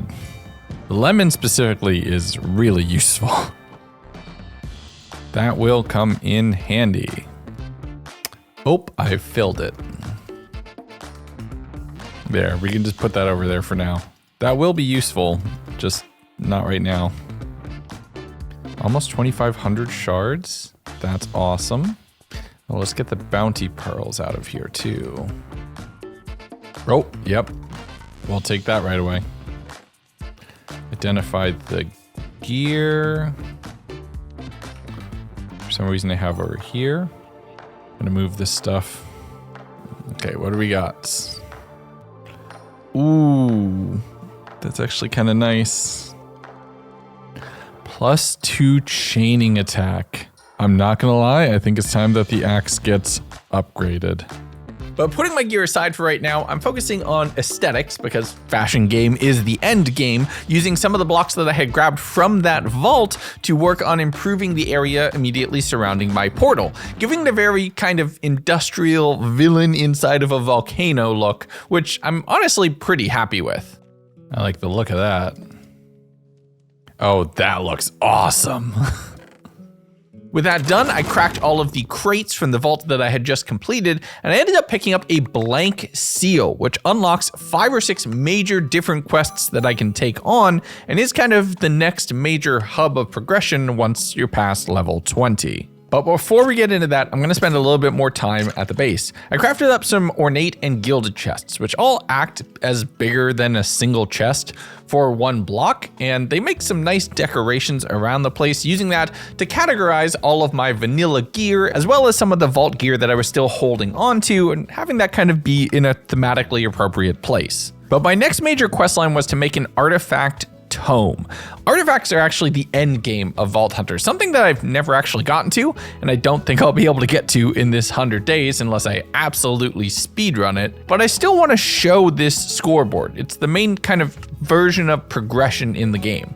It doesn't fit on my existing platform though, but I like the idea of building up and into the volcano itself, making a simple little raised platform area, a second floor, where I can put the artifact tome down. It makes a really nice hologram directly above it, and with some really nice ornate blocks behind it, and the gilded variant serving as a trim with some braziers on the side, it's a really cool scoreboard for my overall progression. Getting even just 2 artifacts on this board in this video would be really awesome. And I say 2 because, well, kind of gives you 1. Okay, the very first artifact of this playthrough. This is what? If I get bingo, I'm gonna laugh. I did not. Where does this go? This is bottom middle. We need to complete this board. I don't know if we're gonna be able to do it in these 50 hours, but that's the goal. Let's unlock some skills here. I have 2 points, and I could get haste 3. That's potential. But I actually think, oh, speed's more expensive. I'd upgrade strength and max that out. I could also upgrade frenzy, which I kind of want to do.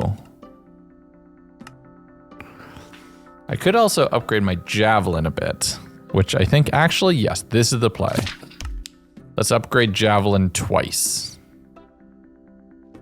This place is starting to come along. It looks like a little bit of a mess in the beginning, and I still don't know why that chunk keeps doing that. I think it's some performance mod just acting a little wonky. Yeah, it doesn't think I can see the chunk, and then I can, which is wild. But I think we're due for, especially since we can get an echo gem, we might want to just go run a vault quick. How we looking? Need a lot of those. See what we have. Beetroot, copper, basalt, and black ink. I don't think I have any ink sacks. I don't. Basalt's easy. We gotta go kill some squids. So I ventured out to murder a nearby aquatic population, and oh my god, I'm the bad guy. That was easy. Making my way back towards the pedestal, dropping everything off, activating it, and then looking into what I can do with these seals. I think actually, let's make ourselves, what does this take? Perfect Alexandrite, a soul torch. Let's do bingo. Why not? Oh, you can put looting on these.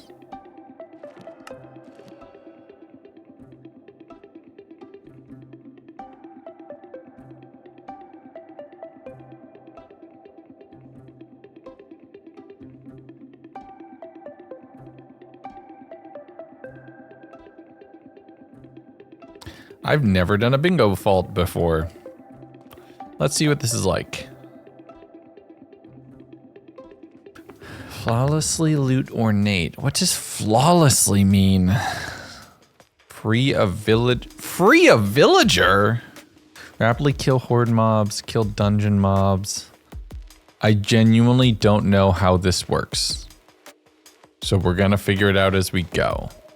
Now I made sure to double check that my compass was set to home because I have a feeling we're not going to be completing this thing. We're going to need to exit through the portal one way or another. And let me just take a second to run down how this game works.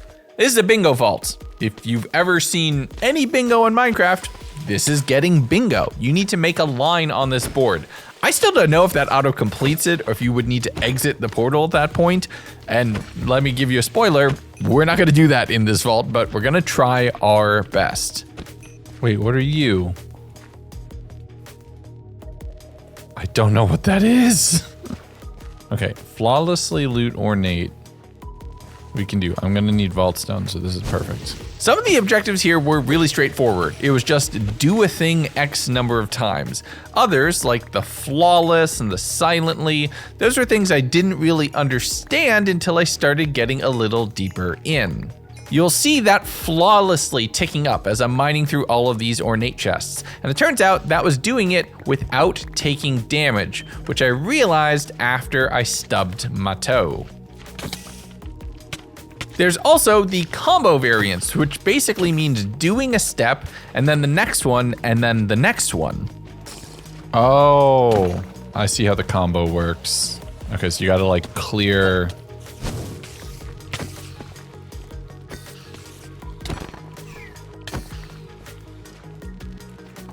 Oh my goodness, this is so intense. You have to then clear all of that. So I made kind of a conscious decision while still in this first room that I'm just gonna learn what all these objectives are. I'm not gonna really try to mainline any of them. I'm gonna see what I complete, and if just completing them makes for better rewards, even if it doesn't mean I'm actually completing this thing. The loot was great, don't get me wrong. I was seeing a lot of things that I really, really needed. But I was just kind of fundamentally misunderstanding what some of these objectives are, so I wasn't really set up for success right away. Oh my god, another mod box? Are you kidding? Oh, okay, so the other stuff's still counting.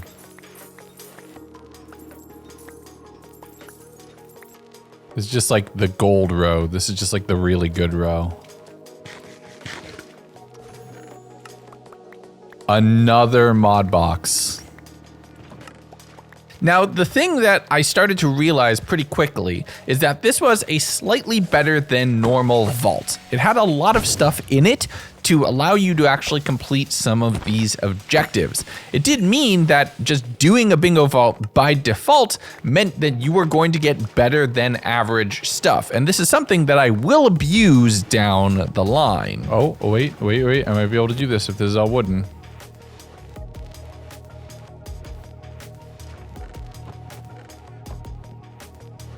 I did it wrong. This is hard. Okay, I've gotten a thing. Ores, rapidly loot living. If I can get 5 living chests, free a villager, I have no idea. Rapidly kill horde mobs. I need to kill 13. That's a bunch. Let's just do this. This is risky.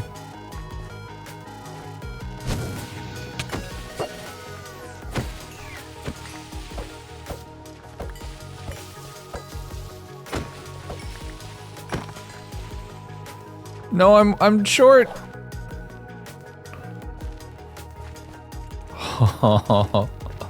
And as the time was continuing to tick down and I'm going through multiple different rooms, I'm just kind of looting at this point. I didn't really make progress on the objective itself, but I am gonna walk out of here with a ton of stuff in my pocket.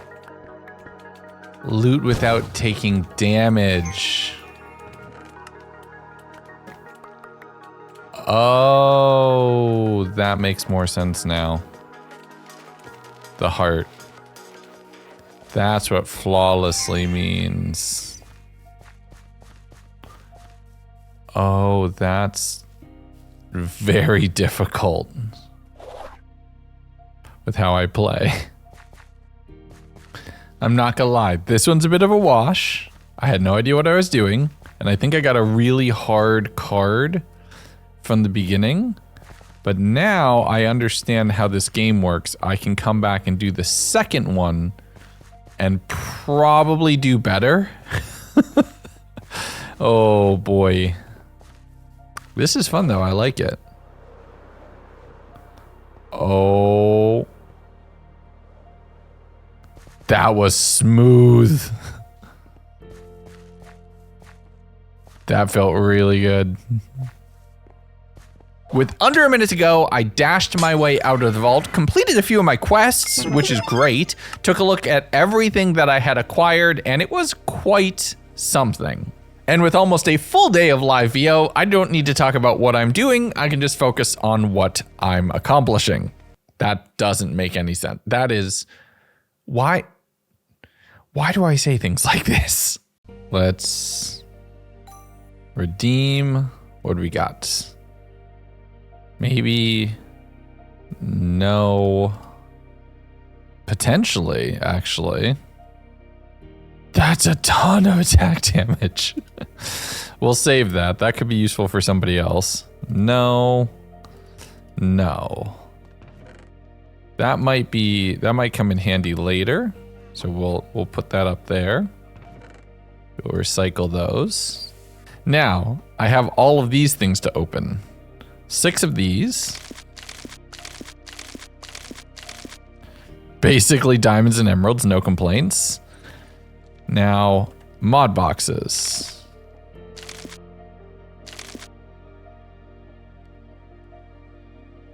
Is that a crafting grid? No, that's a grid. I already had a grid.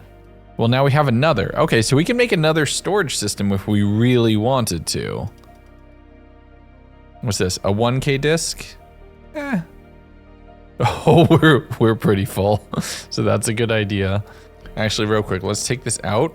We'll put it here because we'll probably need to make another 4K soon. We can put the bronze away. Nope, it's full. Let's do the bronze and all the silver and condense it down. We also have a lot of vault cobblestone. Do that. Spread, condense. Vaults, cobblestone, where are you? Don't need that. And the wood chunks need to go in here to fuel the thing. We're gonna need more storage pretty quick. Oh no. Other external storage, that's interesting.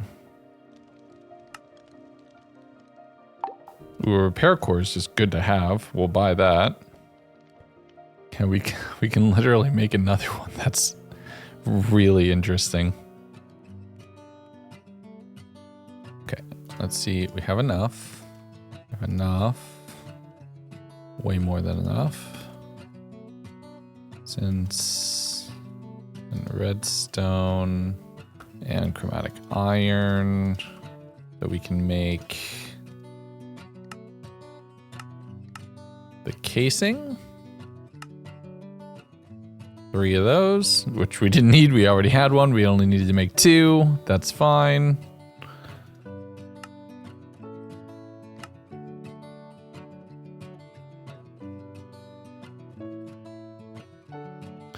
There we go. We upped our storage a decent bit right there. Now we can we can work with this. So we can make a backup armor sets. Once we do something with that. That's another quest down. Oh, wrong thing. Oh, and then I get another. Awesome. So we can just keep like 1 armor set on each side. If I craft this, I get a pog. What would that take? Because, hold on, let's see something. I'm 1 short because I only have 2 of these and 2 of these. So wait, can I do that? Oh, I don't think that's a craft. I think that's an interact with. It's an interact. No. Okay.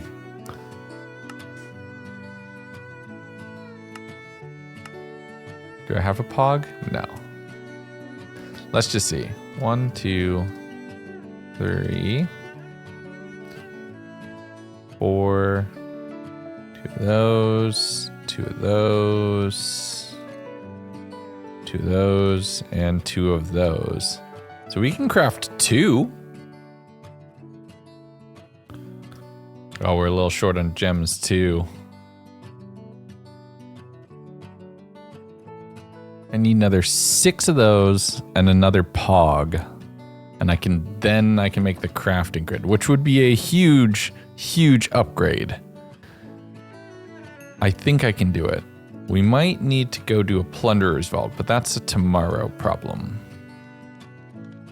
But I started slotting in another vault rock, which I had almost everything for. But before doing it, I wanted to make the catalyst infusion table. This would allow me to take different catalysts, which can tune my crystal for specific targets. Mainly, at least right now, for the type of chest that I wanted to focus on. I have a decent amount of catalyst fragments, so some of that could probably be useful, and I want to make sure that I succeed on this next one, so I figured why not make an elixir rush seal. This would allow me to get another seal, complete another quest, which is always pretty nice, and I can craft myself up another pouch to just have a little bit more inventory space as we jump into this one. And right off the bat, first room in, treasure room. I boxed myself in, and unfortunately, this one was trapped, and I got in kind of a bad place right away.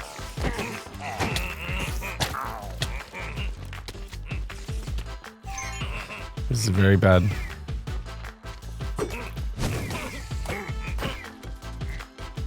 I didn't even realize I could drop that. My magnet? Yeah, my magnet wasn't even on. With the initial wave of mobs that spawn down here cleared out, I slowly mined my way up to the surface where I had to deal with a bunch of slimes up there, each of them creating a poison cloud whenever I spawned them in. Thankfully, I had wings, so I could just dash through it, flying over towards the gate, and that was a very, very close call to start this one off. What a ridiculous room. But I was rewarded for my perseverance with a gilded library room right after it. This is one where I can mine through all of the Gilded chests here, which gets me a lot of really good resources. Gilded doesn't specialize in anything specifically, but it does just have more and better than you can find in regular wooden chests. Plus, I'm mining up a lot of the bookcases themselves so that I have all of the books I could ever need for future crafting tasks and enchanting.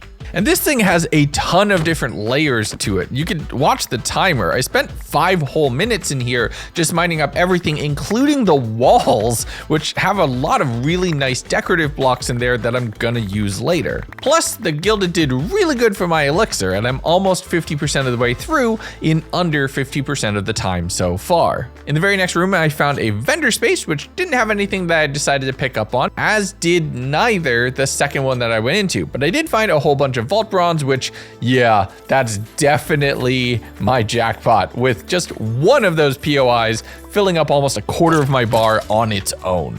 So I know what I need to prioritize and look for, but I found a dungeon right after that, and I desperately need to access one of those alchemy tables so I can use and unlock new attributes from my potion vial, so we decided to take this one on. Blocking off all of the doors and taking it room by room is the careful way. Maybe not the fastest, but definitely the safest. And the last thing I want to do right now is risk a death and potentially drop all of my gear, because most of my vault gold is in the pouch on my back. I had about a fifth of the bar left as I wandered into the next room, finding exactly 1 coin POI, which filled all of that, which really had me set up for success. With a minute left on the timer, instead of going to greed further, I turned around, doubled back, hit the lodestone, and left. Ooh, that one was tricky. Once out of the vault, I identified all of my gear. None of it was worthwhile in replacing my kit, but considering the danger I just put myself in, I'm gonna have to start saving a backup. While I was at it though, I wanted to keep track of what my next major upgrade would be, throwing all of the cosmetic blocks into the computer, and then taking one of each of the gems and storing them in the Gilded chest right here, being 2 gems short of creating another pog, and yes, I had forgotten about the one that was waiting for me back at spawn. 1 gem off.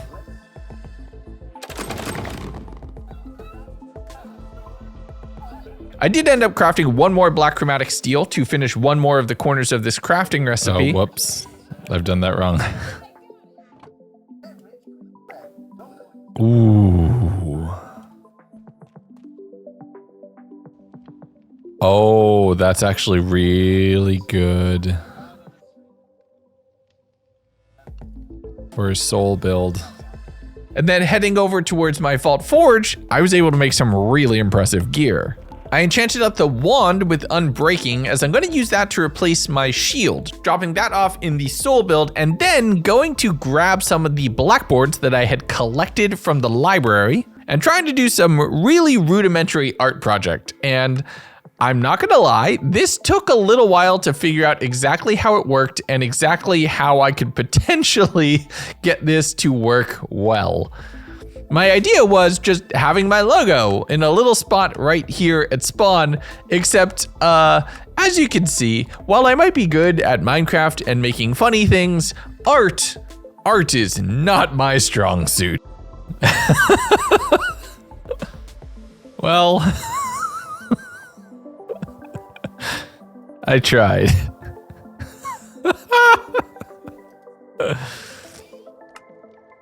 Fortunate would potentially be good. Actually, Unbreakable is just good. Let's just take that. That's useful. We have 3 skill points too to think about. Wanting to not think about the areas of content creation that I am really bad at, I turned my attention towards another crystal. This one requiring a few dyes that I was able to quickly just dash over to some nearby flowers in the distance to pick up the supplies that I needed. But before I go into the next vault, I kind of want to upgrade my tools. My chromatic iron pick is fine, but I know I can get so much better, and I've unlocked so many different jewels that I'm pretty sure I can put together a absolute chest buster of a tool. So taking some time to loot and sort through and do just Tetris on all of these different jewel types with sizes and attributes, I came out with something that I will let past me explain in detail. Rarity, soulbound, ornate, copiously acting, pulverizing. Let's see if we have a different living one. Okay, so 9 mining speed. It has picking. Gilded. So gilded, ornate, living, coins, wooden. I think this breaks every kind of chest. And it's super fast, plus 10 mining speed. Oh, this is very cool. And then even on top of that, then I can enchant it with efficiency, fortune, and unbreaking. Do I do silk touch too? Oh no, it needs fortune instead. Okay. Oh, I have a new chest breaker. We'll save this. That might be useful. I don't even think we need this anymore because this is better. So we'll put that there too. We don't even need this anymore unless we want silk touch. This is still useful. We still need a shovel because we didn't get a shoveling gem. This I really want to play with, but we'll do that in a bit. Since I just upgraded my gear, I figured let's upgrade my look too, making a transmogrification table, and like you hear me say all the time, fashion game is actually the end game. Oh, now that's a vibe. That allowed me to tick another quest off of my to-do list, and while I'd love to do more, 3 black chromatic iron is a little expensive for where I'm at right now, especially with me saving up for the crafting grid. And that's not foreshadowing at all.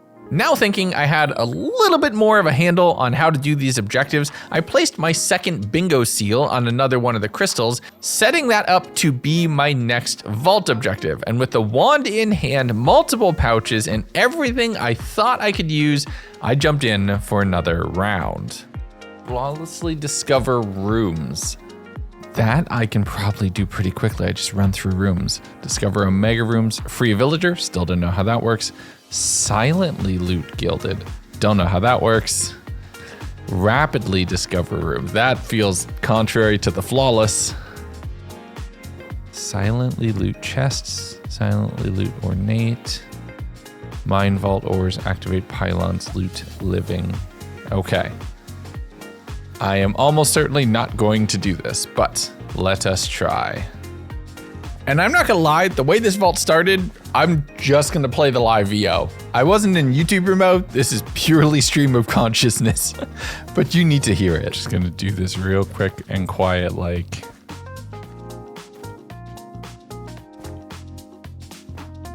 Oh, that shouldn't count. This is an Omega room. We are absolutely coming back here.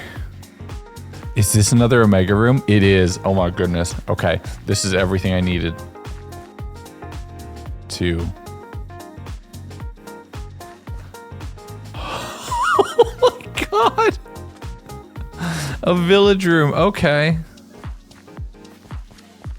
4. We're gonna go back, we're gonna go through, we'll hit up the village room, then the dragons, then the war room, then the dragon room, and that's probably it. That's probably the whole vault. I don't know if we're gonna do anything else. We're not gonna get bingo, but at the same time, we're gonna get a whole lot of good stuff. Okay, that's done. So with my room objective complete, I doubled back into the village room. And at this point, I think mentally, I had checked out of bingo altogether. Because if I can go down and explore the stronghold that exists underneath this village, depending on the type of chest that I could find down there, I can make a lot of progress. And very lucky for me, it was living. Oh, that's so fast. Now, I do have to be really careful here, as the spawners that exist inside the structure are not the ones that fizzle out after just creating 1 or 2 batches of enemies, and instead need to be manually broken, and that can be dangerous. Especially when you're in rooms with multiple, usually you'll get a wave of mobs spawning on you in the middle of breaking one, but overall, you can get some really good items. That is, if the champions don't kill you.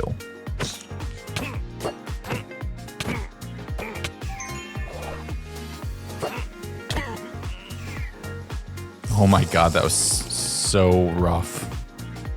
Making my way towards the final room, I found a villager in a cage, and I have a feeling I know what this one is. But I went through clearing out all of the surrounding rooms first, mining out everything I could, and then just spending the time trying to break the door, getting constantly interrupted, but eventually being able to dedicate enough time where it finally broke. With that objective complete, I headed over towards the ore room that I had gone through previously. And again, we're not even thinking about bingo right now. We are just trying to collect all of the ores that are in here. And I will stand by the fact that bingo vaults just are the best for just getting random things. I made sure to be very methodical, working through all of the individual crystal drops here, getting as many vault gems as I could. I have a bingo, I have a bingo. I have bingo. Now all I need to do is just loot. 5 minutes to get as many ores as I can. Heading over towards the dragon pit room and figuring let's go 3 for 3, getting myself a whole bunch of coins and a really awesome come up. Unfortunately, No! I was doing so good. Oh, that went so bad so quickly.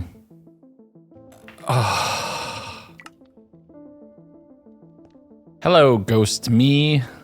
That is genuinely heartbreaking because that was everything I needed and more for major progression. Okay, well, time to learn about revival. Spirit extractor. Oh, that's so expensive. Oh, that sets me back so much. Oh, that sucks. but like I said, death is kind of part of Vault Hunters, so that's why we didn't play this one in hardcore. And believe me, having to be that far back in progression from that death, that is kind of punishing enough already. But it would cost me 26 gold to resuscitate myself. The only benefit being I got everything back, including everything that was in those pouches that I had unlocked for myself. I get it. Okay. So it cost me some gold and some chromatic iron, but it was basically a fast travel out? Not in the way I would have wanted. We had the bingo too. Ah! We're gonna have to do that again. Bingo vaults are very fun. You know what the crazy part is? I didn't get the gem I needed. That sucks. I got every gem except Bombing Night.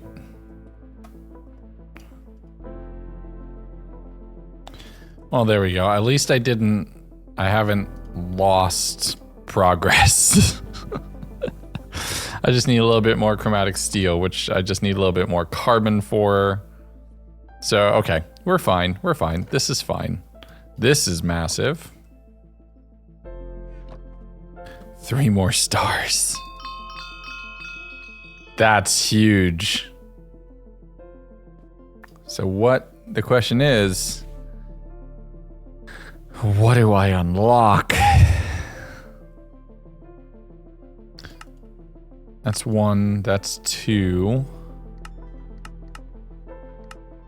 And I can do drawers, and that would give me 3. That might be worth it. Or I could do Mega Torch. Or I could upgrade my potions. Okay, let's do this. Stack upgrade.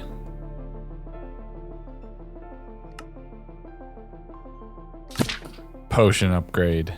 That feels right. Oh boy. So that vault might not have ended the way I wanted, and I ended up a few black chromatic steel behind where I was in my position, but overall it kind of worked out in my favor, I'm not gonna lie. Or at least I was still able to progress despite my failures. I worked on getting the stack upgrades in place, investing a whole lot of my magic silk and a ton of Larimar to get those up to tier 2, which would allow me to put 4 times as many items, so up to 256 in any individual slot. Once I had done that, I was very thankful for finding golden apples out and amongst the world because I was able to immediately craft up the tier 2 pacifist's potion, throwing a whole bunch of vault gold and some diamonds to have that give me 3 absorption hearts on top of the 6 hit points that it heals me for, basically doubling its efficacy. But thinking that some of the mobs are hitting a little bit too hard and my gear isn't exactly keeping up, I crafted up a Plunderer's Rock. This one would not give any experience, so I'm not gonna progress in my vault level, but I can get a whole bunch of resources, and the actual loot is turned up a few notches to compensate. The only problem is, some ghosts of bingo were gonna be haunting me. I crafted up another animal pen and another animal jar because in the morning it's time to go flying out to find some fine feathered friends. And this adventure would take a while, I'm not gonna lie. You know at the beginning where I wasn't able to find sheep and I was able to find every other mob? It took me over half the day to find a singular chicken. Thankfully they had an egg right next to them and I was able to follow a few other eggs just sitting on the ground to finally pick up a second. With all of 2 chickens ready to go, I fed them seeds to make more, and you can use a bucket to collect eggs from the chickens, which is just enough for me to complete the 5 eggs and complete this vault crystal. And I didn't worry about modifying this or changing it any further. We are going in for loot, so we're going in nice and simple. And it was a nice winter-themed brazier vault, very simple to how I had started this world and just lined up pretty great. The mobs are a lot more scary looking now that I'm above level 20, and I need to be a little bit careful as some of them have secondary effects like slowing me, but the improved loot of the vault was immediately apparent with multiple ore clusters just hanging randomly from the ceiling. The very first brazier I broke had generous, which increased item drops even more, meaning I was getting more for every single chest. But it did make mobs a little bit tankier, so I had to rely on those absorption hearts pretty often to keep myself alive. I broke my way through coins and presents, and I think I'm looting Santa's workshop right now, as I hit another brazier right in the middle of the room and ignored the rest of that room, diving to a third, where I found a whole bunch of living chests, fought a few polar bears, killed a few zombies, and made my way into a shop room, where I found an unidentified Omega Focus for 4 gold, and you bet your butt I picked that one up immediately. There's also a rare helmet on the lower level for 6, so I made sure to get that as well, grabbing the brazier from that room and basically having 10 whole minutes to run around and pillage to try to get additional rare items. And for a lot of these, I just kind of ran from one thing to the next, only really going to check the shop sections that I would find and mine out any ore areas that I could manage to get to, hoping to get that one single bombing night, which would allow me to craft up my 3rd pog. There's a few champions I had to deal with who dropped a whole bunch of bronze, and the ore rooms are plentiful, just not with plentiful active, so I'm not getting really good luck on my drops. But I worked my way doing a full circle around the portal room, getting myself an extra 4 braziers worth of loot, running out with under 30 seconds to go. Oh, I was locked in for that. I wasn't talking. That was close. We got a lot of stuff though. 2 lemons is pretty awesome. And y'all like hearing me geek out about really cool loot? Because you're about to hear me geek out about really cool loot again. By far the coolest thing is this unidentified focus. This is massive, an Omega one. Oh my god. Oh, I forgot to turn my magnet off. More focuses, more lemons, a whole bunch of netherite, which we needed badly. We still just need one bombing night to be able, and we don't have it. Nope, we don't. Let's open these. Diamonds, not bad. The focus is, oh, that's the wax, that's the other side.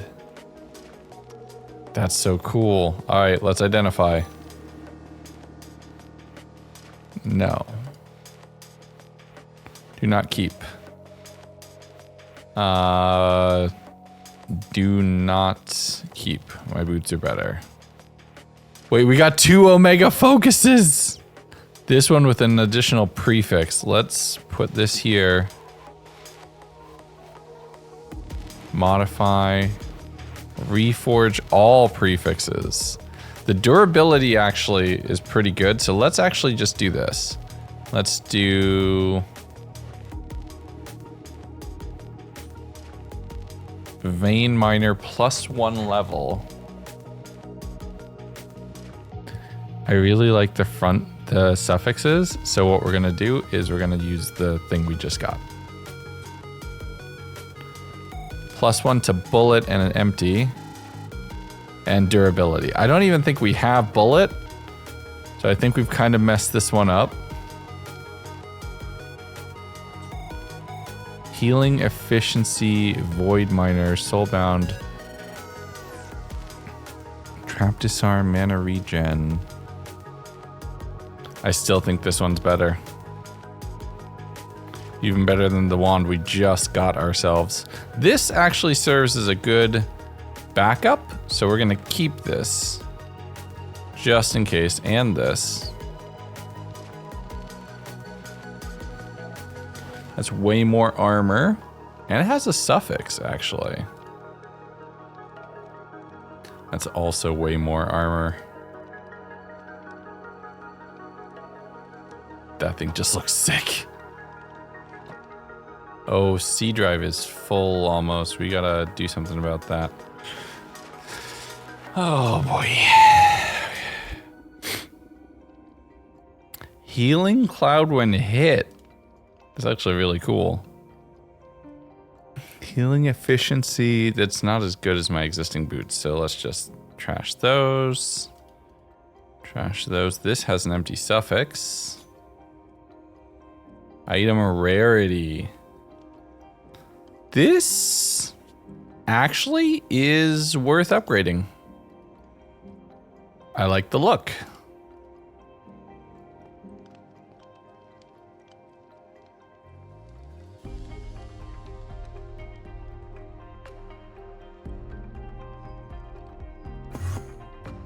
Oh my god, the jump scare. That was unnecessary.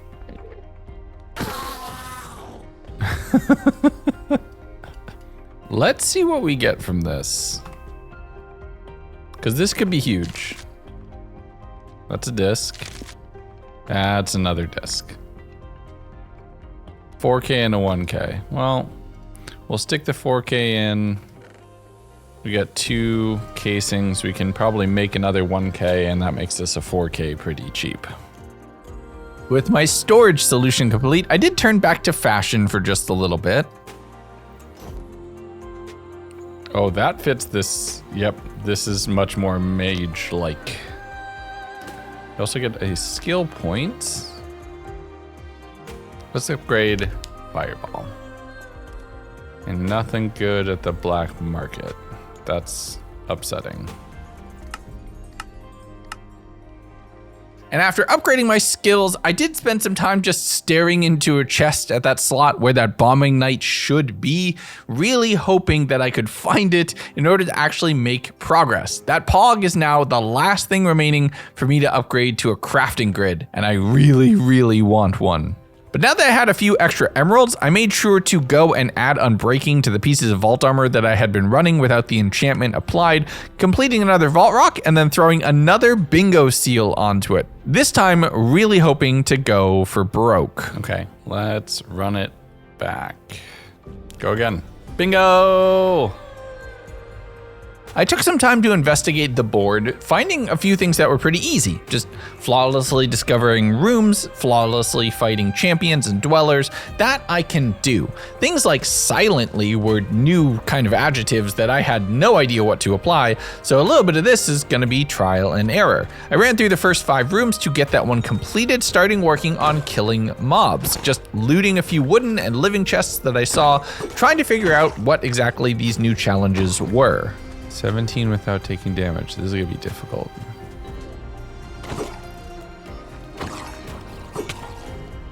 Dang it. It snuck up on me. This actually might be possible if I loot the whole room. The primitively attribute, I'll find out halfway through this, is to kill without using any abilities, so just relying on my weapons. That I can do. I was able to flawlessly kill all the dwellers, which meant really relying on those attributes and skills, so we're gonna be able to pivot a little bit later. I worked on clearing the top half of this room, just trying to finish looting out all of the different areas, breaking down a whole bunch of wooden chests to flawlessly get those, and we're actually making progress towards a bingo, the first time I'm actually getting close to that. More shops, are you kidding? Every time, that's wild. I only need to kill one more. Come on, just one bombing night, please. I reset the wood.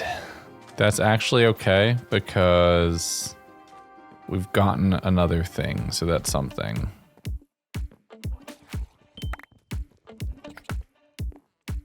What are we at? 13, one more POI.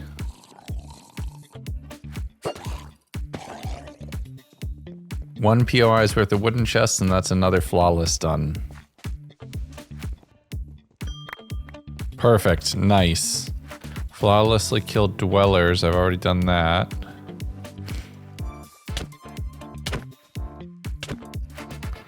Okay, I guess primitively is no skills?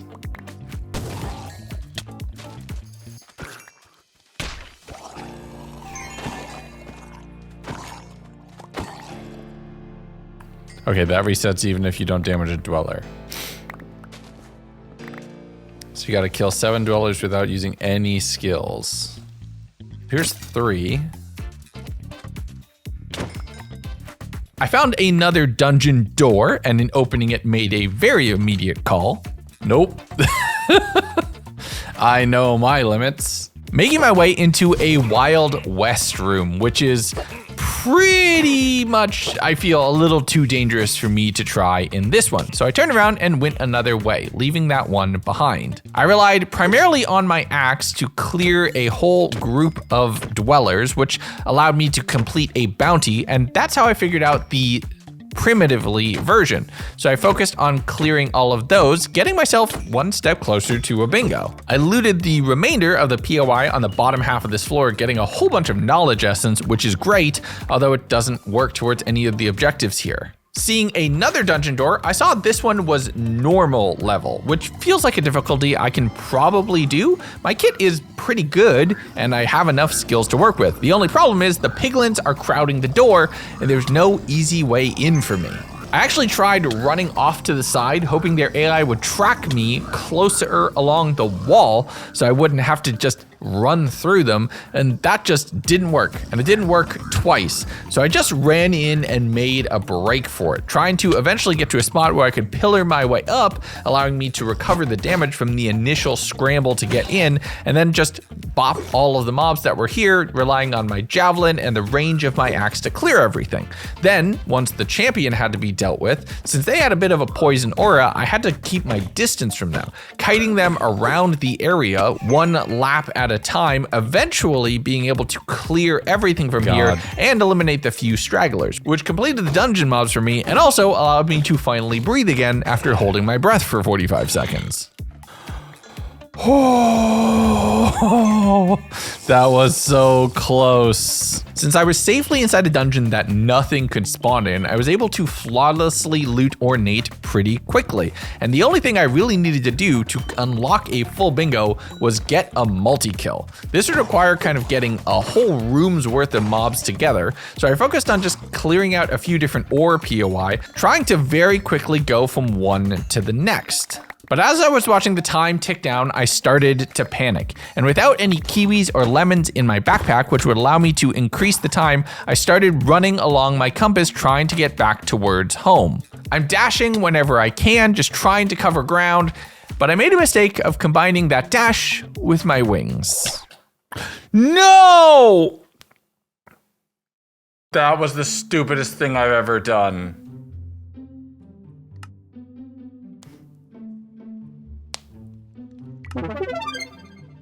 That was genuinely the stupidest thing I have ever done. I was out and I killed myself. Ugh. I'm so upset with myself right now. All right, let's see how expensive this is gonna be. 28 gold. Ouch. Pretty sure we have it though. Just need to get a bunch of it. Oh, that was Vault Platinum? Wait, hold up a minute. That makes it slightly less painful. I don't need to empty everything. So I can put this all back. I'll put the gold in the jewel cutting station because why not?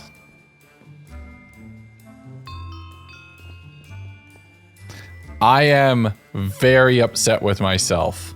That was gonna be an amazing run. It wasn't gonna be a complete run, but it would have been really good, and now it's just marred by my death. Let's see what we get. Disk drive. Another disk drive, and a 4K disc, okay. Keep powering that up. That is another knowledge star. That could be fun.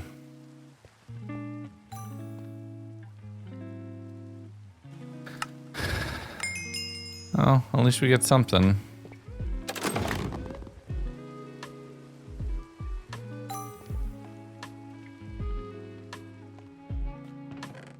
That sucks. I'm not gonna lie, I was beating myself up for that. I actually stopped recording for a little bit right there, walked away, and cooled off. When I got back, I made myself a new Plunderer's Rock, thinking, let's just try this again. I don't have the seal to make another bingo vault, so I can't do anything for that, but I also needed raw chicken, and I only had like 2 chickens in my jar, so I ran around, flying around for a remainder of the day, becoming what is probably some kind of local chicken boogeyman, as I'm running around in the middle of a rainy night, throwing them all into a jar and taking them off to a dangerous volcano. When you really think about it, Minecraft players, we are the villain in somebody else's story. The next day, I fed all of my new captives, slaying a few to get some raw chicken for the crystal, crafting up a plentiful catalyst. This would allow me to get more vault gems from whatever ore piles I could find. The only problem is the crystal that I had made for myself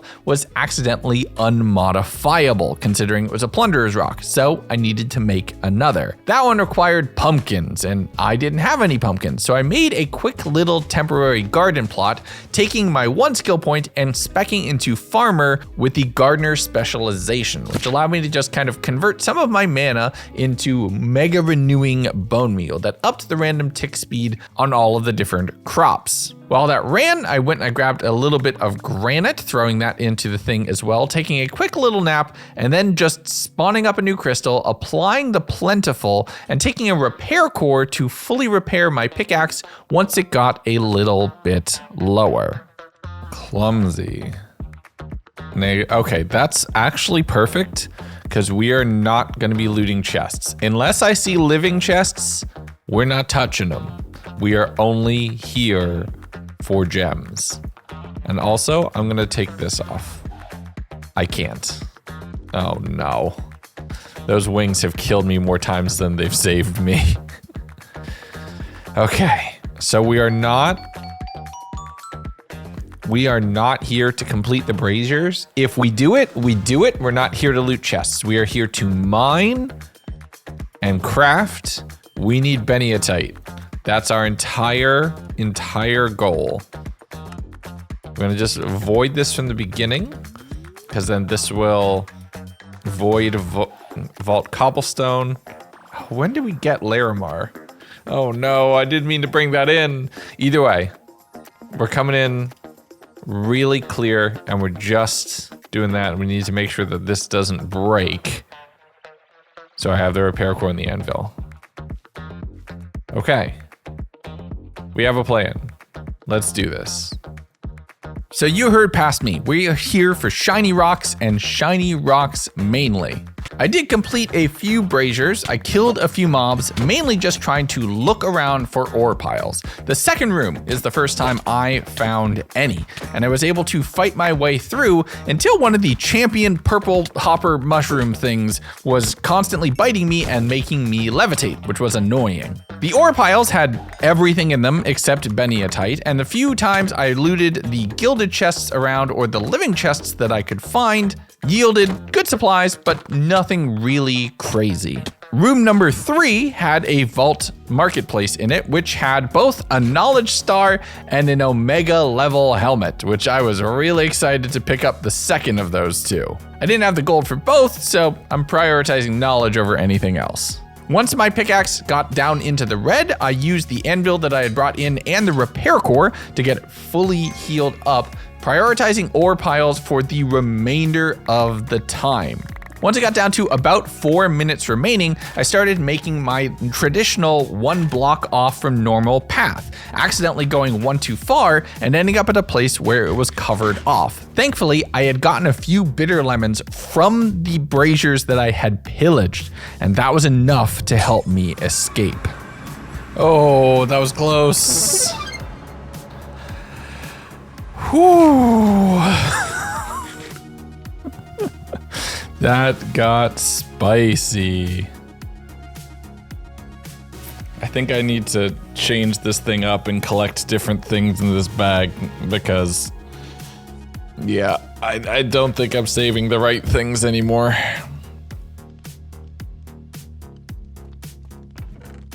Lemons came in clutch. I'm very glad I got them. That's massive. And there we go. That whole vault, I got 1, but it's exactly the one I needed. So I think I'm okay with this. With that 1 gem that I had been searching for what, 15 days in game now, I was able to craft up the final pog that I wanted, break my existing grid, and convert that into a crafting grid. It basically adds a crafting table to it, which allows you to immediately pull from the contents of the grid to do your crafting. So it makes all of these multi-step crafting recipes that exist as a part of Vault Hunters significantly easier, as you can just take the item, drop it in, and you're ready to go. Once I can hook that up with some storage drawers that do different compacting levels, I can basically craft anything with as few as 1 or 2 clicks. And with 2 additional knowledge stars that I had unlocked for myself, I can unlock those once I'm ready and have the resources to do so. Identifying all of the items that I had collected for myself, getting a rare magnet that was better than my omega one, and re-rolling the omega magnet a couple times to get something that was at least decently good. It had a few empty suffixes that I was able to apply onto to get something that would reach really far and collect really quickly. Enchanting that with Unbreaking, I took my existing kit and put it in for a backup kit, just in case I ever die and don't have enough gold to recover. I spent a little bit of time filling in some of the empty suffixes and prefixes on all of the other vault loot that I had collected for myself, deciding to switch some of that out. Thankfully, it was the same model as what I was already wearing, so my fashion was pretty much set to go, and taking those items and putting them back for spares. I re-enchanted everything, took a quick nap, and crafted up a couple more auto pickup upgrades, which I could add to my other pouches to set those up to store and carry different things. I took that Plunderer's Vault Rock and threw that in, getting an elixir variant, but once again focusing mainly on loot here. I'm just breaking down everything that I have. Being able to vein mine chests with a chest buster is just awesome. Plus, this is one of those times where PvP, or PvE, killing mobs actually, is the thing that gave me the most elixir. So I was pretty much just guaranteed to complete this one by working my way through. And you know all that effort I went through to get myself a Pog? Yeah. When did I get a Pog? Are you serious? That's bonkers. I don't know when I got that, but I'm so happy. And with a bunch of coins in my pocket, both from what I had collected and what I had brought in, the shop here had another knowledge star, which I definitely picked up for 14 gold. After blowing my way through a whole bunch of living chests that I also found around that area, the very next vendor had another knowledge star for another 14 gold. And I was just a little bit short. I'm really bummed I didn't get the second knowledge star, but let's get out of here. Very successful. Very successful. I haven't even looked in like my main backpack yet.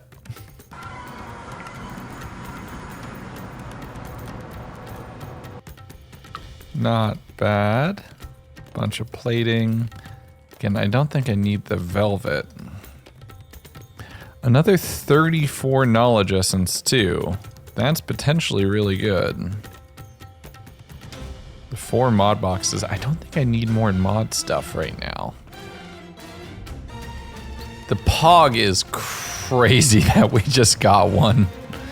Just, you know, just because. Pull those out. So those are done. That vault actually did really well. Let's pull out all the wood chunks so we can just fuel. There we go. Full chest's worth. We'll roll these the old-fashioned way.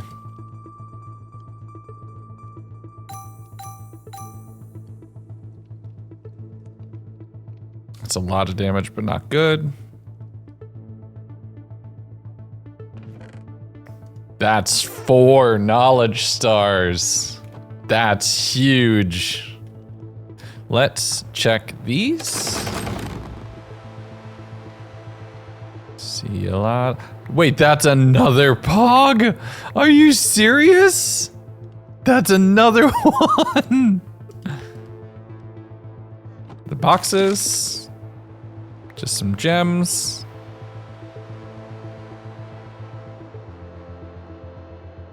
Some pants options too.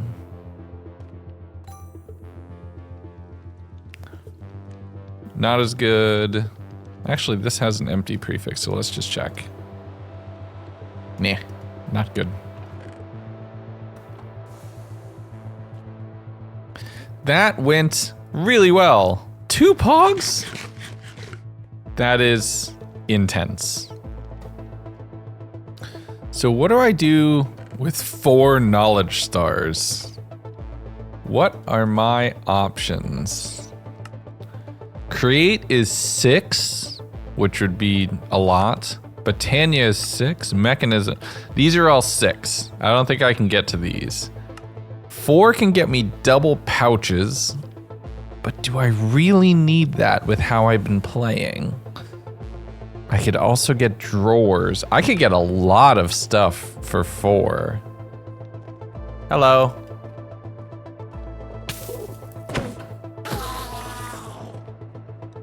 Drawers would look really cool. Now the question I have is, if I move the blackboard, does it break? No, it doesn't. It doesn't reset. Okay, we could potentially do some very cool stuff with drawers.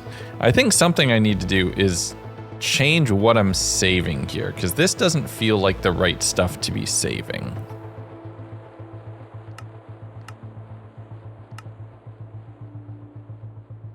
What's the tier 3 cost? 2 Pogs?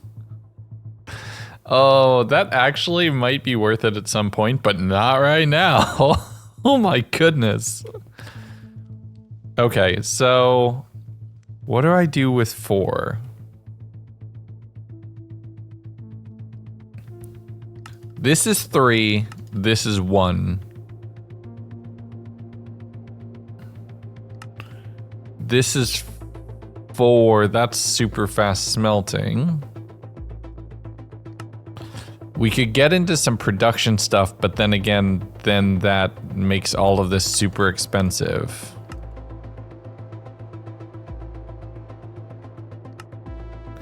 Botany pots can automate any crop in the game very easily. Actually, I haven't done anything with botany pots. Let's see. What does this? What does this take? Some chromatic steel.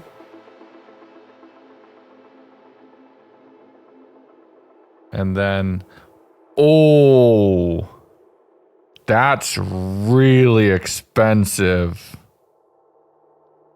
2 black chromatic steel per. Ouch. I'm not gonna lie, that kind of hurts. How much carbon do I have? That does not feel worth it.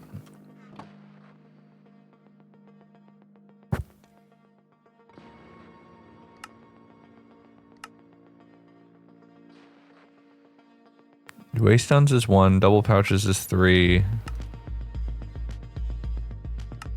We're not really flying around a lot.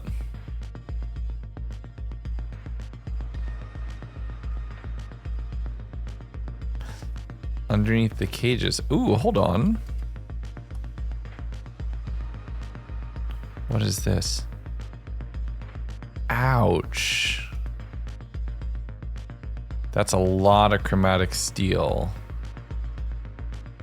You know, I've never played with this stuff, and I'm kind of tempted. Cagerium. I'm gonna check something. Okay, here's what we need to do. Egg. We have 6 of these. Let's see what eggs we get. Because that's gonna determine what if this is useful. Sheep, donkey, mushroom, cat, pig. We got nothing hostile. Oh, because you need to upgrade them to make them hostile. I'm an idiot. But we can make, we can regret chunk. Okay, hold on. There you go. All my Larimar is now perfect, because why not?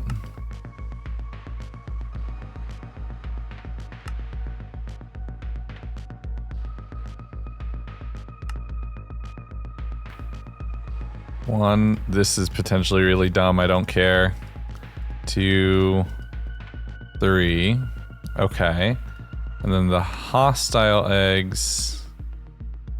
1, 2. So we have 3 of these. So now let's check these. That looks like just spiders and skeletons. Cave spider, stray, vindicator. Okay, hold on. That makes emeralds. I think this is worth it now. That's 3. And then we can get ourselves something for 1. We can do the drawers. So let's do it. Let's do this, and then let's do the mod boxes. See if we get anything good. It's all for AE. 16K. It's actually really good. So here we can put these away because that'll be a storage part. This doubles our disk drive space. And then a speed upgrade, because why not? 16,000. That's actually really good. Put these away. Okay. And then our last knowledge point can go into drawers. We have a lot of base work to do. So I immediately got to work, continuing with the idea of building little alcoves into the side of the volcano for all of the different mods that I'm working with. I started caving out a little cave in the basalt for the cagerium area. I'm using the same polished vaultstone for the floor, and I'm trying to continue the strips of magma, the basalt, and the blackstone for all of the walls so that it looks like it's integrated into the full space. Now, these cages are expensive. 3 blocks and 5 of chromatic steel. I have enough, I can make it, just barely make it, mind you. But the problem I have is I'm short that skull in the middle, which requires 2 black chromatic steel and a wither skeleton skull. And funny enough, it's the wither skull that is the thing that I don't have right now. I have a lot of chromatic iron smelting up, so I figured we're working on the base, might as well carve out another cave section. This one with a space for the nether portal, doing the same decorations on all of the sides to continue the blackstone and the magma blocks, and using a small column of lava in the wall to illuminate this area. I lit the portal, heading off to the nether, marking my new portal location space, which was only like about 100 blocks from the old one, so we're not that far away actually. Dashing through the nether to find a nether fortress, picking up a lot of the nether wart and the soul sand from in here and fighting wither skeletons to just try to pick up a head. The first fortress I had found wasn't really great. The rates weren't really working in my favor. So I found a section where it intersected actually with the Soul Sand Valley. Getting into that spot was a little difficult. It was kind of embedded into the wall, and the first thing that I was fighting was pretty much only blazes, with the chaining attack actually hitting a zombie piglin, upsetting all of them, so I had to be a little bit careful. But staying on this half of the fortress allowed me to maintain some good rates, although it wasn't a lot of an area. So I flew over towards another one in a crimson biome, and that was mainly over a lava lake. While we're gonna be getting a bunch of different spawns here, the fact that the only spawnable space in render distance is the fortress itself means that I have a little bit better of a shot of getting wither skulls. I can basically one-shot them too with my axe, so that's great. And when one finally dropped a skull, I did dash around a little bit, just seeing if we could get 2. The fact that I can out-heal the wither effect with the different potion vials and everything else that I have, the fact that I can fly around and basically one-shot full groups of mobs, that makes this kind of more manual hunt a little bit more bearable. But at the end of the day, I had what I had come for, even if it wasn't exactly what I was hoping to get. So I crafted up the ominous skull and then slotted everything in to make the mob cage. This is where we can actually farm these mobs. And it's time to get that set up. Is that it? I don't know if I did it right. So spoiler alert, I did, but that's not gonna go super fast. We'll get back to it later. But something that we can actually do right away is getting into an additional storage solution. I started breaking down the wall right next to our computer, which is still gonna be where we're gonna store a lot of miscellaneous things, a lot of our construction-based materials, and it is gonna be our main interface for this because we're gonna be able to connect them, more on that in a little bit, but I crafted up a storage drawer controller, which would allow me to basically control everything we're about to make. Combining that with a whole bunch of 4x4 drawers and some of those frames, those are the spruce blocks that you see right there, I can make a really cool visual storage system. By filling and surrounding all of them with sticks, I can also make them framed, which allows me to take different blocks to actually theme the drawers themselves so they match in with the remainder of the overall space and don't look out of place. I went for this really nice gold face design with the basalt and blackstone for all of the walls, and I started slotting items in. You can actually do this and combine everything, taking a key to lock the drawers themselves and making a whole bunch of upgrades, which I will use in a little bit. By locking all of the drawers, no new items will go in unless I actively click one into a slot, meaning I can only store the items that I want in a very specific visual configuration. By adding on this external storage connector, which is something that we got from a mod box way back in the day, I can now make it so that the computer can access everything from the drawers, and it will prioritize putting items into the drawers first over all of the disks. By setting this up, I can take things that I have hundreds or thousands of, like vault rocks or silver or vault plating, and put it into a specific slot, which I can then upgrade those individual drawers with size upgrades to have them hold tens of thousands of those items outside of the storage disks of the computer. So it all works really nicely. It all makes it really easy to also access those items, as all I need to do is punch, or for anything that's not in a drawer, go the same way through the computer, and I can activate a vault rock in a few seconds. But I am short on a few things here, mainly Larimar and some black opal to make more of the black chromatic steel to allow me to make some compacting drawers, which we'll get to in a little bit. So I made a few plentiful catalysts to add onto this gem so I could just double down on resources. And once we entered, it was very nether or flesh themed. I'm not 100% sure, but it was another scav vault. While the theme here was a little bit upsetting, the actual gameplay was more in line with what I've been doing. I'm able to clear out most of the areas here, picking up a few ornate chests, but mainly trying to focus on the shop spaces where I was able to get a pair of Omega leggings. Those are Omega pants. I feel obligated to pick up the Omega pants. Or trying to find the ore spots, or more shop spaces where my luck is continuing to grow. Oh, another shop. I see these all the time, and I feel obligated. What did I just say? I feel obligated to take the Omega chestplate. I need to make a scav box. For page, so we don't need that. That's worth a lot, so we'll keep that. A knowledge I should have looked over. I mean, a knowledge star is huge. If we get the gold for it, we'll come back.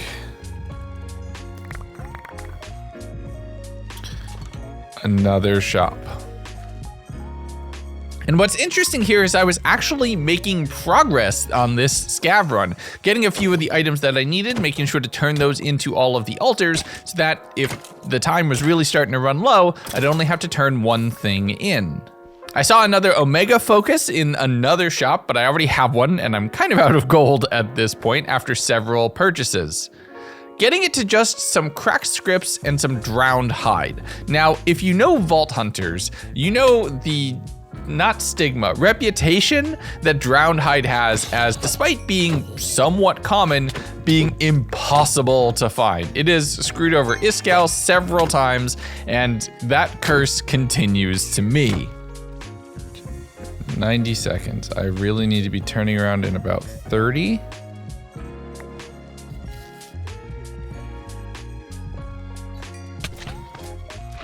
Jeez. This is all ores. It's time to be leaving. That sucks. One away. Come on.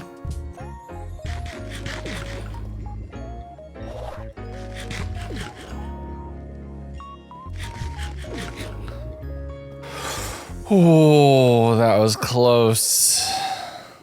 Get me out of here.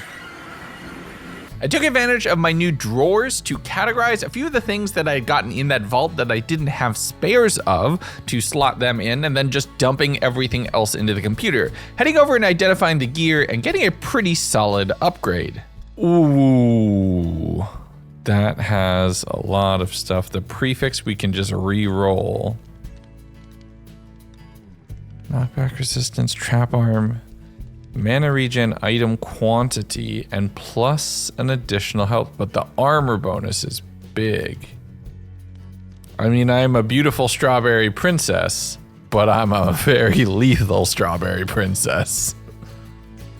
I did a little bit of re-rolling of my armor at the artisan station, getting some okay changes, but kind of messing up the chest plate a little bit, I'm not gonna lie. Oh, I really messed that up. Okay, okay, so I really broke that. That was stupid. Trap disarm chance. Okay, so they're not... Actually, no, that's fine. Not as much. No, it's the same armor. It's 1 health more. Okay. Yeah, no, that's okay. Here, we'll put those in there as another backup kit. I stashed off my previous gear, opened the crates to get a whole bunch of chromatic iron and an echo gem out of that, so that definitely is a bit of a win. I did have a pretty big blunder though, crafting up a bunch of 1x1 drawers instead of the 4x4 that I actually wanted to use, wasting literally all of my chromatic iron, both what I had in reserve and everything I had just earned in that vault. That was punishing, to say the least. I was quite upset. So I did fly off, diving down into the volcano, trying to see if I could find some chromatic iron down here, realizing I didn't have any torches, so this is just a black blur of a screen for you all, and that's probably not really good to look at. I also did waste most of the durability of what was remaining on my chromatic iron pick, and getting to my next level tool is level 35, so I did go ahead and make myself as many burgers as I could, trying to get up to that, just kind of rush towards the next tier of gear. Let's just gun it.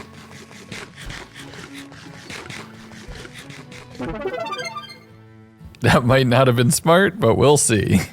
On the morning of day 80, oh my goodness, we are 4/5 of the way through this thing. I upgraded my strength as well as my javelin, having it conduct the stunning effect that my axe currently gives, meaning it could be a really good AoE disability on top of the damage. I then went and transmogged my armor a little bit, just trying to come up with a slightly different look, but deciding to stick with the Strawberry Princess for now. I'm just gonna continue being murdery. I ate as many burgers as I possibly could, not even cracking it into level 33, so realizing I'm gonna have to do another vault with the explicit goal of completing this one to get as much XP as I can. So I decided to both make myself a brazier and a scavenger seal. The first one is what I'm gonna run, the second one I picked up just for the XP that it would give me. Now, my tool was pretty banged up from all of the mining I had done looking for chromatic iron, just basically digging a new column for all the lava to go into. So I used a repair core, putting the final repair on that thing. I will have to replace it soon, picking up a vault platinum from the black market and throwing that into the drawer that allows me to have all gold, silver, and bronze options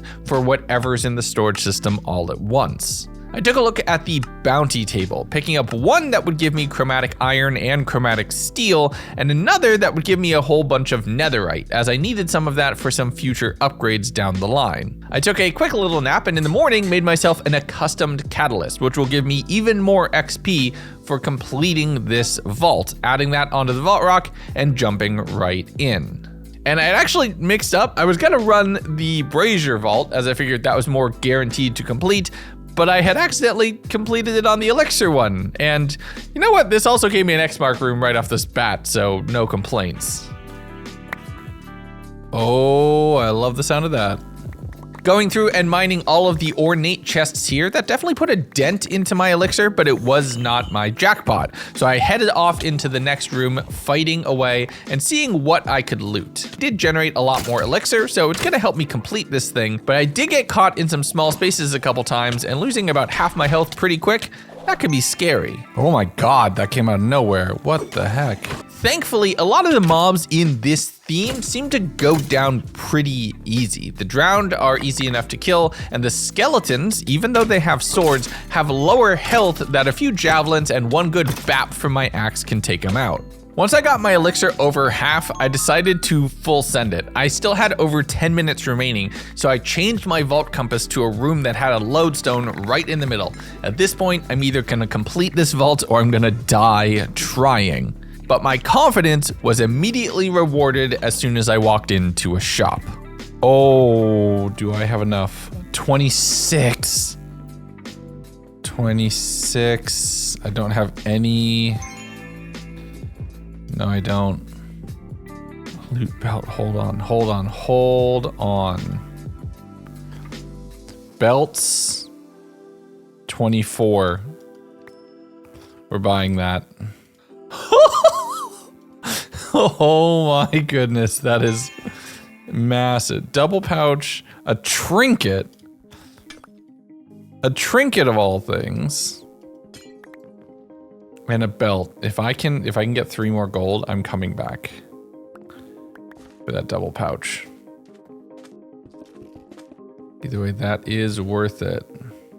So now with a belt in my pocket, a belt on my belt, I really need to do this. Winning this could be a huge come up in my gear and my equipment. So I need to lock in. I didn't do a lot of live commentary here. I'm just focusing on killing as much as I can. Finding another shop had a mod box inside, not worthwhile. I'm on the clock here. Under 5 minutes to go. I'm fighting off tanks trying to get to coins. That's not my jackpot either, but definitely put a good dent in things.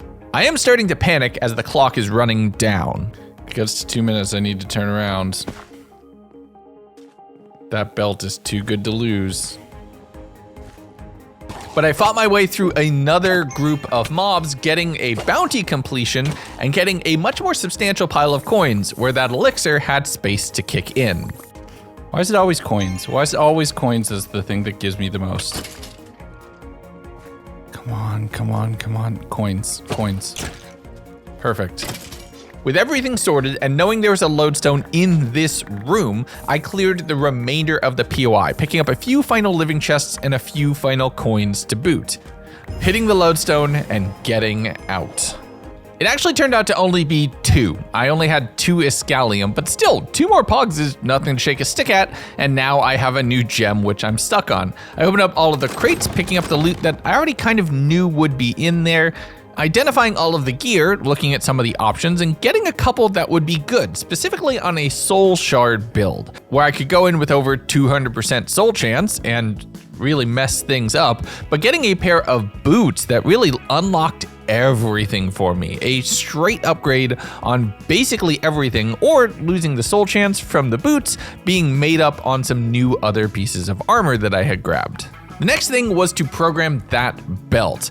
It is 4 times the size of a pouch with so many more rows that I can code in. By also setting this up with the same stack upgrades and auto pickup, loading from memory all of the slots from slot number 1, I can store everything I wanted, including some of the items that I had given up on storing that I just didn't think I needed anymore, but can always be scrapped down into soul shards going forward. In short, getting a belt without having to spend over a dozen knowledge shards to get up to a belt level is huge, and it allows me to really plan for the future and be prepared for basically any looting, with all of those empty slots meaning I can double down, and I can afford to carry things like kiwis and lemons in my backpack at all time to give myself a few extra minutes in the vault when I really need it. I headed over to the bounty table to pick up the 1 bounty that could give me some chromatic iron, because I am still short on chromatic iron after my blunder making all of the wrong drawers. Trying to complete that vault rock and getting basically everything, using some of the withered bones that I had gotten from the wither skeletons to craft those into bones, making a very quick trip over to the nether to vein mine a single chunk of glowstone and return back to the portal to throw that in. With my 2 unspent skill points, I just upgraded heal twice. I want to make sure my healing is staying on pace with the damage that I have incoming. Making myself 2 custom catalysts and throwing them onto an elixir vault. This would be a gamble, but I think it could work in my favor. This could be a lot. Oh, this could be really spicy. We cannot die here. If we die here, it is disastrous. Onslaught Ruthless. 20% mob damage, 20% increased mob spawns. And 2 extra custom. So we just need to play this very carefully. Play for range, play for safety. I can do this. And the gamble here is just completing this elixir bar to make sure I can get as much XP as possible. Plus 20% means I'll probably jump a level or more. Getting over 35 would allow me to make Vaulterite tools, which is a great end game thing as we approach the very tail end of this challenge. The shops were pretty good. I did go ahead and buy myself a mystery egg just so I can potentially get a few more for my somewhat maybe misguided investment into Cagerium, as I found out PvP was one of the best ways for me to get experience. Killing even dwellers is ticking the bar up visibly on each individual kill. Gilded was pretty great too, don't get me wrong, so I'm feeling pretty good. Already over maybe a third done within the first room within 2 minutes. I was kiting around the champions, mining out anything that I could, finding a vault sword for a little bit too much gold, but using the barrels to drop off junk. The scariest situation I had is when I actually had a sniper mob in a very small direct tunnel where I had to just kind of tank the shots while I was bursting them down. I finished the last little bit of my bar from just killing a few random drowns, resetting my compass to a room with a lodestone right here, and going to greed. The next room over was just nothing but ore piles, so that gave me a lot of time to be able to mine up and collect all of the different unique gems that I've been lacking on. My hope was that I could use that to craft up a few more pogs, and I actually filled my pouch in the process. Is my gems pouch full? Let's get out of here. Whoa, what a vault. That is everything I could have asked for and more. Oh, I missed one. That's okay. I think I got enough.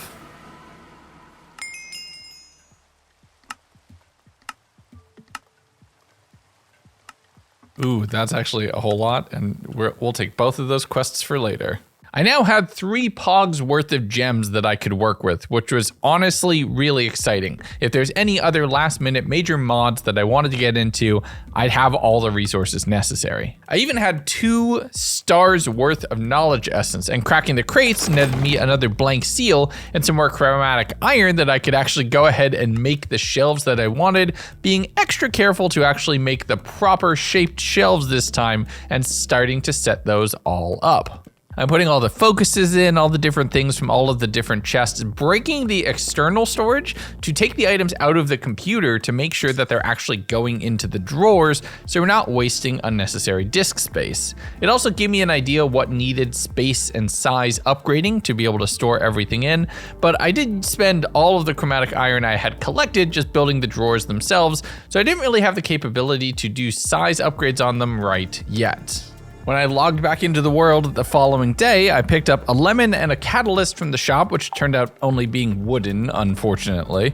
Slotting in a new vault rock and having to go out exploring for some flowers, which somehow, for some reason, don't grow inside my volcano base. I picked up quite a few dashing my way back, realizing that tulips actually don't count, and I needed to go and do the whole thing again to get non-tulip based flowers.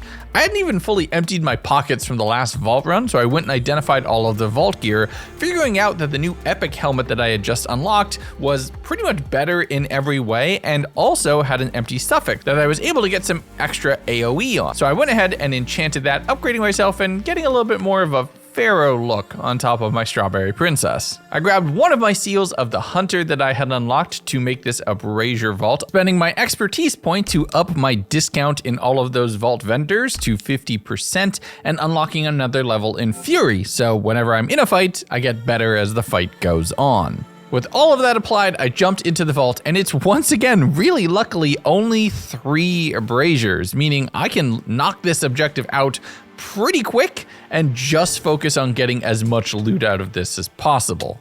And that discount immediately came in handy as I went downstairs in the first vendor I saw and found an inscription there, picking that up for a big sum of gold, let's be honest, but that's pretty worthwhile for me. Being able to customize my vaults like that is going to be valuable in the future. With only 3 braziers, I completed with 16 minutes to go.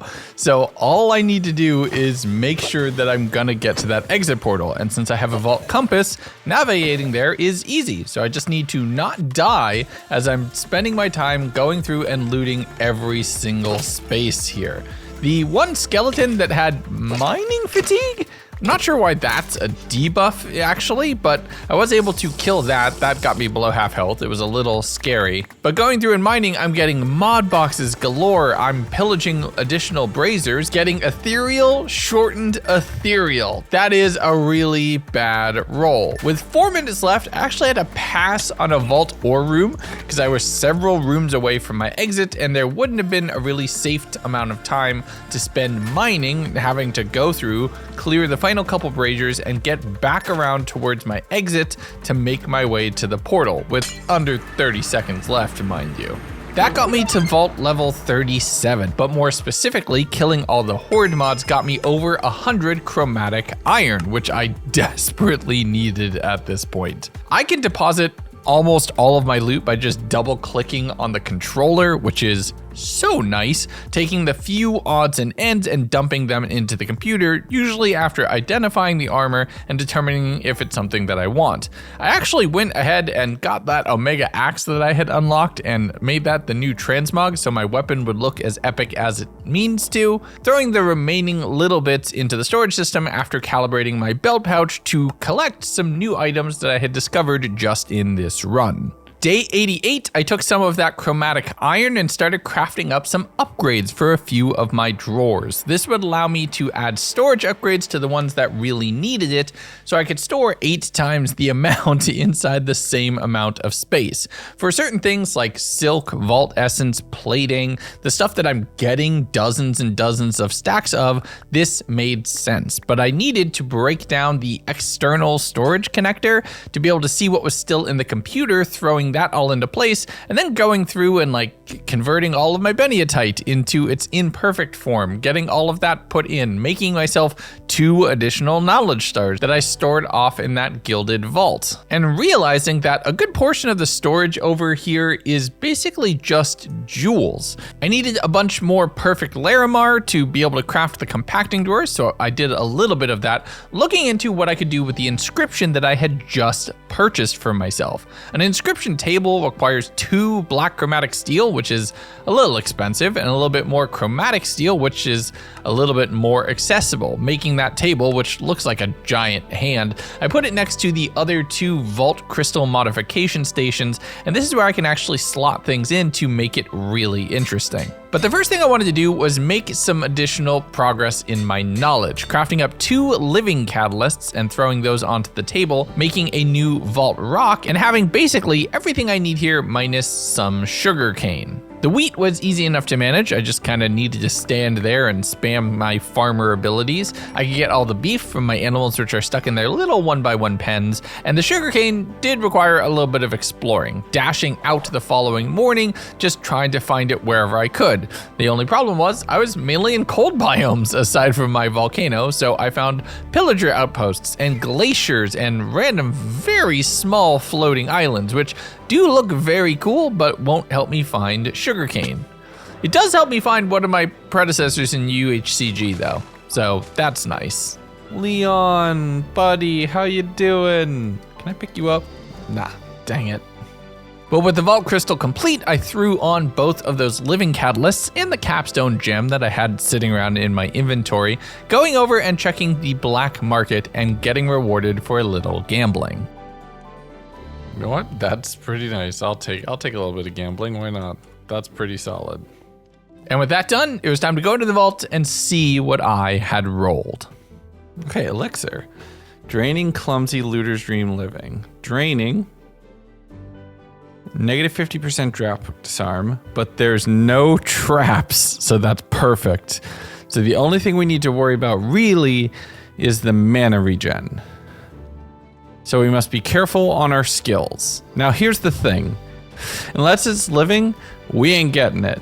We're only here for dust. What is this? Is this like honey? Yep, that's just honey. I wish I had some buckets. That would have been smart. But our only goal for this is to just run around and get as many living chests as we can. We will potentially be breaking this pickaxe in the process. We shall see. So off I went with the pure, simple objective of gaining as many Lamborghinis as I could.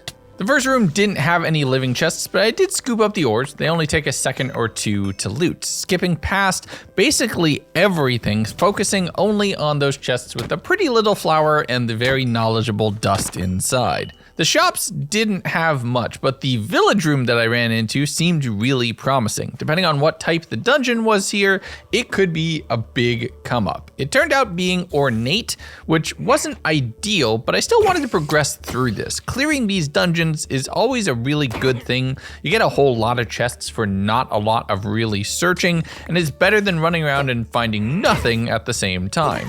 Sure, you have to deal with the room near the end that's basically a bunch of hunks of flesh hanging from chains, but what's a good D&D campaign without a little bit of body horror?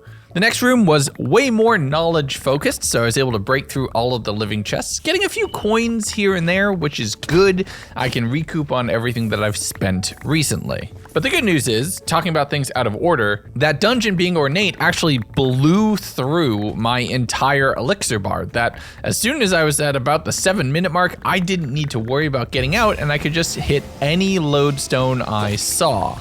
That got me up to level 39, and I was able to de-loot, identify gear, and do everything I could quickly, getting another 15 knowledge shards in just that one run, crafting those up into one additional knowledge star with one very close behind it. I actually got my first sour orange right here, which will add a full 60 seconds onto the timer, so that's a really good thing to keep in my back pocket. But my pickaxe was looking low and it was time for an upgrade, so I headed over towards the tool station to craft myself up a Volterite sickle, starting to go through a rather tedious process of running out, grabbing a bunch of jewels, running back over towards the workstation, going back, doing some different jewels, and just trying to Tetris this all out that I could fit everything into its place in the size that I could work for. I actually tried cutting a few jewels down, trying to get them to lower sizes. I lost a few of the attributes that I wanted along the way, but I came out with something that was pretty near perfect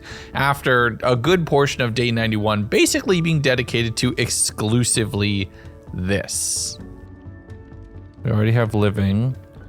So if we reduce this down to coin, then we can also put in the copiously, and that is the best it's gonna get. Efficiency, fortune, unbreaking. Chromatic steel cutter, you have served us super well. That is a pretty big upgrade. But all that running back and forth made me remember that I had a whole other computer that I had just sitting inside of my first computer, and I can use that to store all of the gems right here next to the tool station and search through them really easily.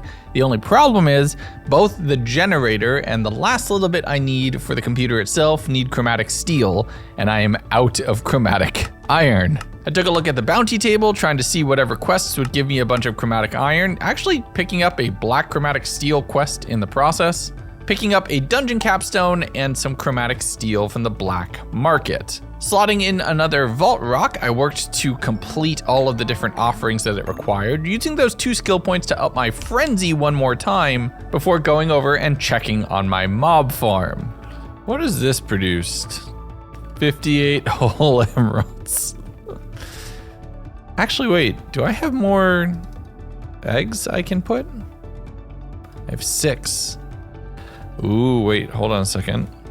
Since that was, actually doing something, I went and I checked on all of the mystery eggs I had collected, crafting them up into their hostile variants, which got me some mobs. Nothing really revolutionary, but something. But the only problem is, well, I'll let past me explain. Wait, I don't have any eggs to make the key. I can't. Oh, I can't. The cage area was such a wasted mod. Now, can I make this have more ores? Plentiful, plentiful.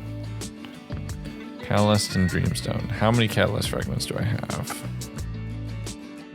None. And no Dreamstone either. Welp. Looks like we're going in blind. What actually might be smart. Hold on, can I make a bingo vault? But leaving my past mistakes aside, it was time to make a future mistake. I completed the vault rock and crafted up a bingo seal with my final blank seal, and me harping on that is definitely foreshadowing. With that done, I also took the Geode Vault theme tablet that I had gotten all the way back when I unlocked the crystal workbench in the first place and applied both, giving myself what I thought is the best possible chance for getting a whole bunch of chromatic iron, as there was a room unique to just geode caves that you could get a ton of iron in. Before going into the vault though, and not realizing the mistake I had just made, I spent a little bit of time taking the different supplies that I had collected from around here to finish decorating the overall vault space, having the computer finally in place, just without the grid and without power. Now, you might be screaming at me, if you're just going in looking for a specific room, why did you use a bingo vault? And that's a really good question. But anyway, we went through clearing the first couple rooms by just moving through them and unlocking them quickly, taking out a few enemies and being able to find a whole bunch of wooden chests in a little corner alcove that I was able to break away, followed by another little corner alcove that had all of the ornate I needed to complete a corner of the bingo card. I checked out a shop here that didn't really have anything. There was a double pouch, but I figured against it, going in and finding a challenging dungeon. Now, if I was gonna be less careful, this was stupid, let's be honest. But it being a living theme meant it was something I really wanted to do. By opening each chest instead of breaking it, this qualified for the silently method, or at least I thought as I went through to continue clearing out individual rooms, heading up a ladder and heading towards the boss room, which I was eventually able to kill just mainly by attacking their ankles. Then I was able to go through and open up all the chests, realizing that if I didn't attack or damage anything, that is what silently actually meant. So I could still mine them, I just couldn't take damage, nor could I hit anything. By clearing that out, I completed 2 different spots right next to each other, meaning I was actually somewhat on round for a bingo, and I also figured out how to change the yellow bar so you could highlight what you were looking for. But what I was looking for was in the walls here, as I finally found a chromatic iron room. This room doesn't really have any chests. It doesn't have any mobs. It doesn't help me towards the bingo objective, but it does mean I can get a ton of the resource that I've been so bottlenecked on so far. Oh my god. Okay, yeah, this'll do. This'll do. I just need to be careful on time. Almost a full pouch. This worked perfectly. This is exactly what I was hoping for, I'm not gonna lie. I don't even care about the rest of the bingo. The bingo was honestly kind of for fun. Maybe I should have done this as 2 separate vaults, I don't know. Bingo seems to ensure like getting good stuff. I've always had good luck on a bingo vault, not with the bingo, but with everything else. Oh, that's how you scroll. Oh, that's good to learn 92 days into the whole video. With me rationalizing my own mistakes, I killed a tank and headed out of the portal into the overworld, starting to de-loot and realizing I had left something behind. Wait. Where's the armor pouch? I think I left it in the vault. Oh no. Okay, play the clip.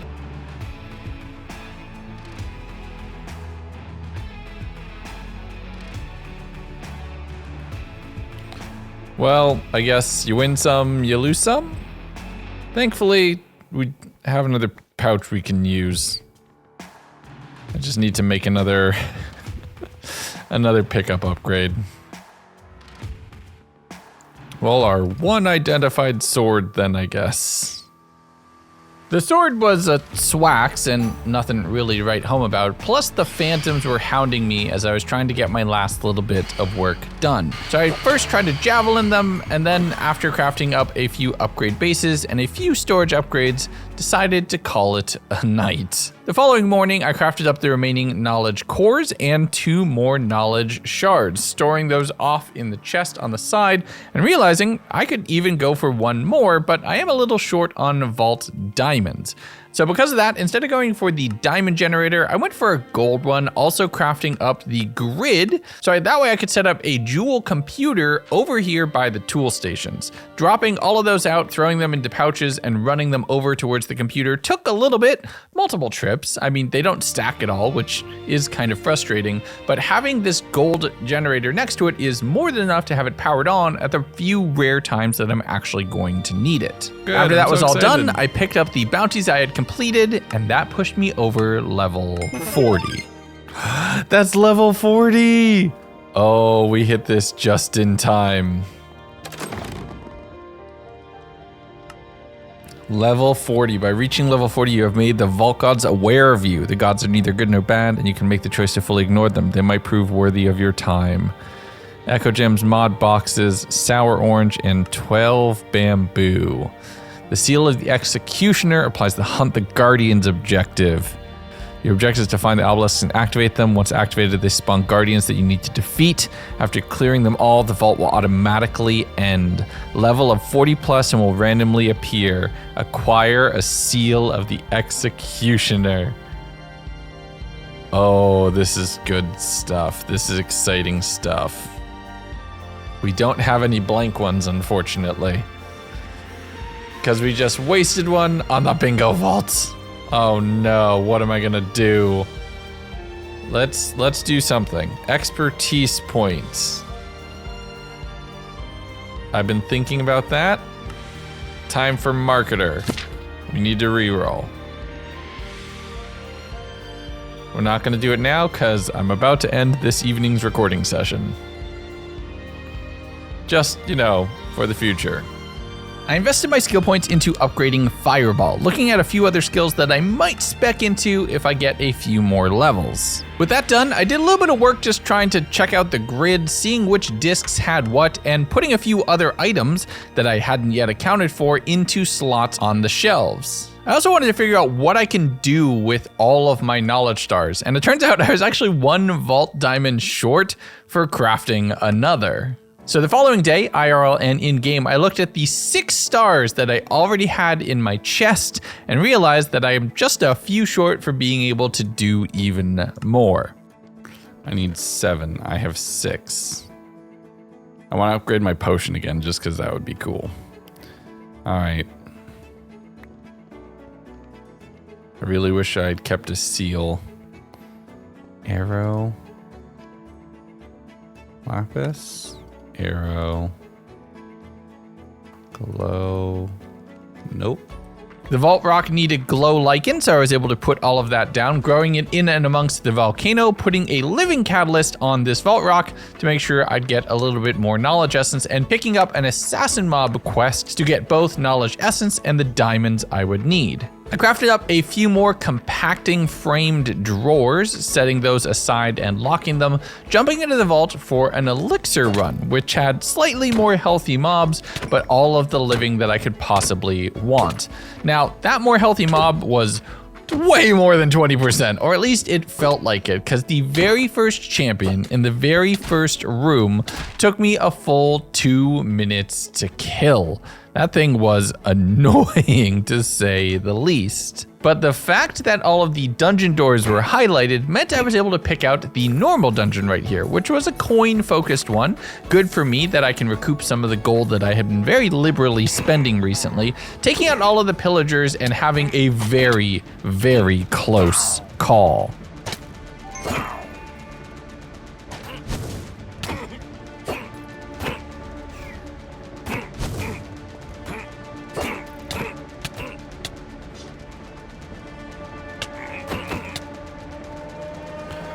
Oh my god.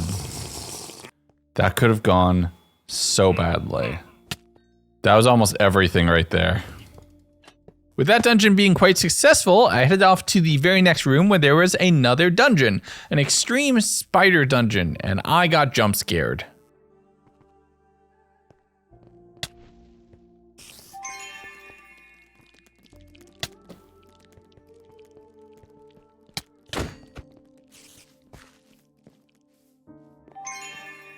What even was that? Spider dungeon? I don't know. All I know is I got turned around. Nope, nope, nope, nope. Extreme difficulty is not for me. Well, I didn't really want to risk the extreme spider dungeon. I did find another pillager dungeon. This one labeled as challenging, but with it being in a much more room modular sort of layout, I'm able to secure entrances and choke points and really hold off the mobs, clearing out a whole bunch of living chests, which is the main thing that I'm here for. I was able to pick up a few coins to complete my progress bar, walking up to my very first altar, an Idona challenge to pick up unique vault ores. This would require a little bit of exploring, and I did find some vault ore piles in the very next room. However, not a single unique gem amongst them, and being under a minute in time, I decided to just hit the lodestone and head out. But that did make the gods quite angry. I'm sorry, whichever god you are, you didn't give me rocks. Mobs in the vault do not drop soul shards. No. Oh, that's so mean. I'm not gonna lie, that felt a little targeted with how much I love to spend at the black market, but I cracked open the crates and dropped off all of the materials I had into the system, getting almost 4 full stacks of knowledge essence in one go. I also popped down the globe and spun it around for an achievement. I really like that, I'm sorry. But I decided to go big, investing a little bit of chromatic steel and both of the pogs that I had into upgrading to a tier 4 loot upgrade. This would allow me to carry over 1,000 items in each slot in my belt, and I could then take the tier 3 one and put that into my armor pouch, meaning each of those slots can hold 4 pieces of unstackable armor apiece, meaning I'm pretty set. I don't think I'm getting more than 50 armor pieces in a single run anytime soon. So I crafted up another auto pickup upgrade for the pouch that I had accidentally broken, realizing I had 4 knowledge stars worth of knowledge essence, even though I could only craft 1 core. That is 7 knowledge stars, and I really debated what to do with them. We literally have another 3 stars worth if we get the vault diamonds. That's 7 knowledge stars. 7. Here's the thing, what do we do with 7? We could unlock create, which would be bonkers. We could get double pouches and belts. We could upgrade our alchemy again. Just keep ourselves alive because we are taking a lot of damage. 7. I still can't decide. You know, no, I'm gonna full send it.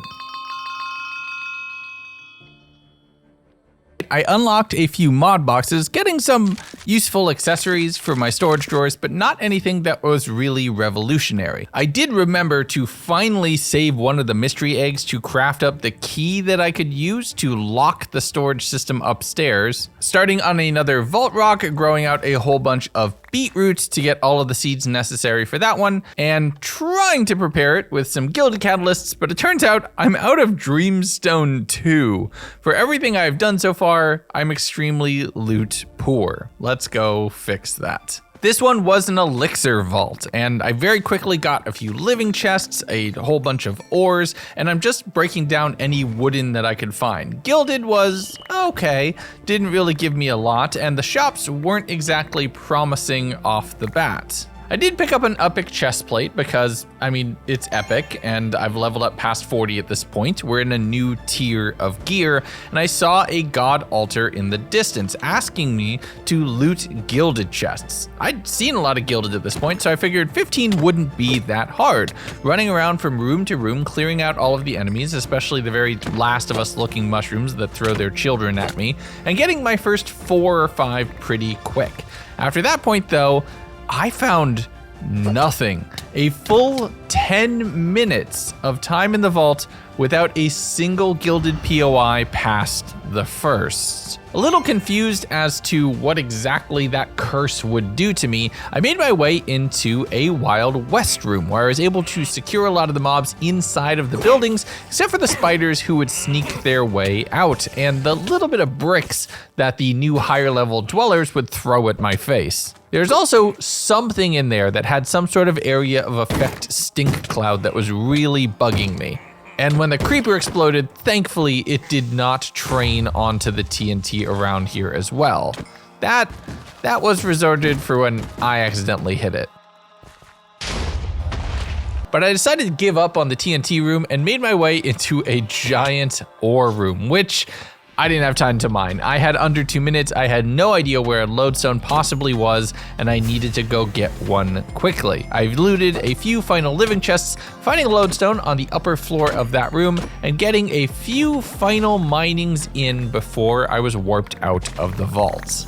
I completed my bounties and spent the time to de-loot and drop everything off, throwing all of the gems in the super cool computer and checking out my new epic chestplate, which had an empty suffix I was able to roll, which gave me some trap disarm, but a few things didn't feel quite right, so I actually decided to break it down. I opened up the crates, getting a whole bunch of burger parts and other things, and the following morning realized I had a plan to get some good loot. This is how I've gotten a lot of good stuff before. If I can get a blank seal, I can make a champion seal, and we can kill the champions. That's the goal. That's what we need to do. This is one of the last chances I have to do it. Oh, this is just a quest I can complete.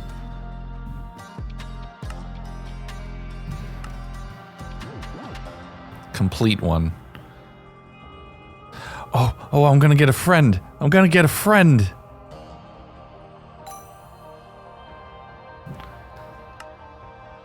Look, I got a little friend just hovering around my head. Beautiful. Okay, the plan.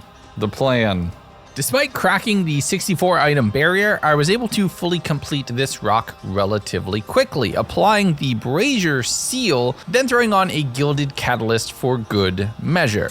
This one, for the first time, was actually a really high number of braziers that I needed to open. 6 being the absolute requirement, which is double what I had in the last one just 4 or 5 vaults ago. I actually ended up skipping out on a lot of the wooden chests while I was at it, mining up only the ones that either combined with other chests in a shared POI, or just skipping them altogether. Found my first shop, because I always seem to find time for shopping, picking up a knowledge star in here, mining up all of the gilded chests and grabbing a strength pot, and then a shortened one, which would make me a lot stronger, but having to move fast.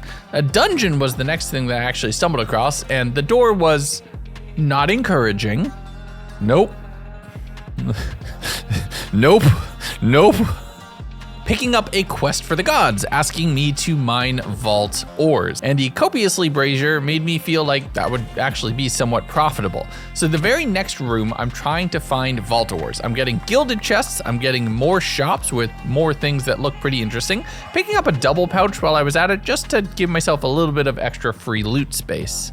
I'm finding all the braziers I need, I'm finding all the gilded chests I put the catalyst in for, I'm getting a bunch of really good loot from pillaging here, but I didn't find a single vault ore before that quest expired.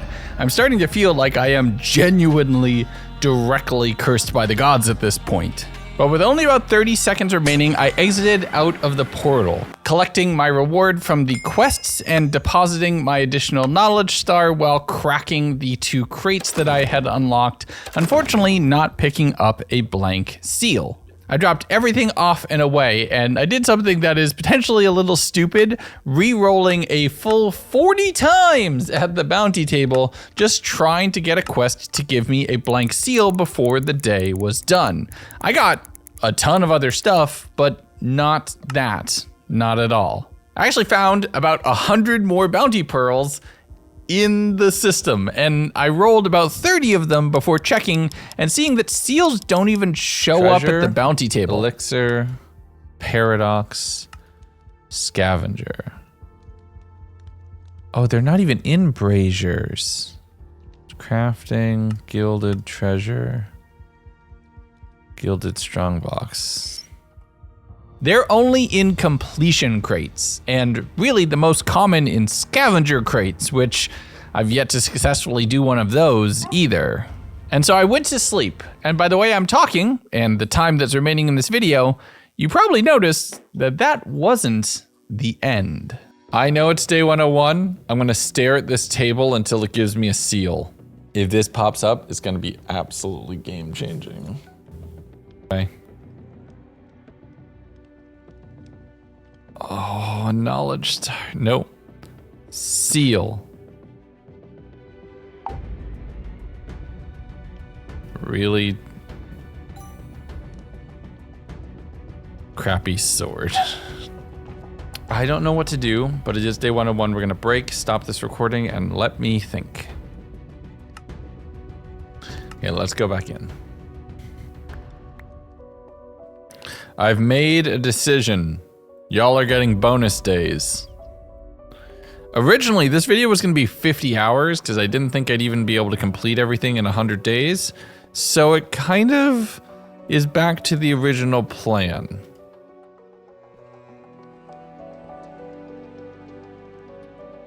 100 days is arbitrary anyway. I mean, I make them because SEO really helps. It helps the videos go wide, and it's what you all love to see.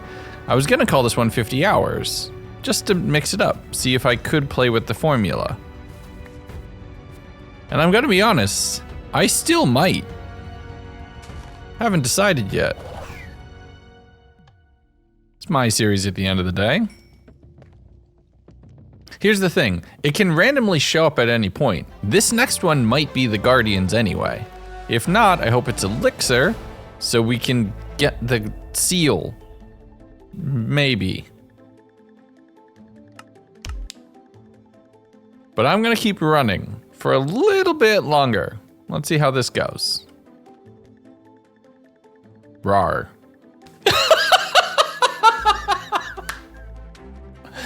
Oh!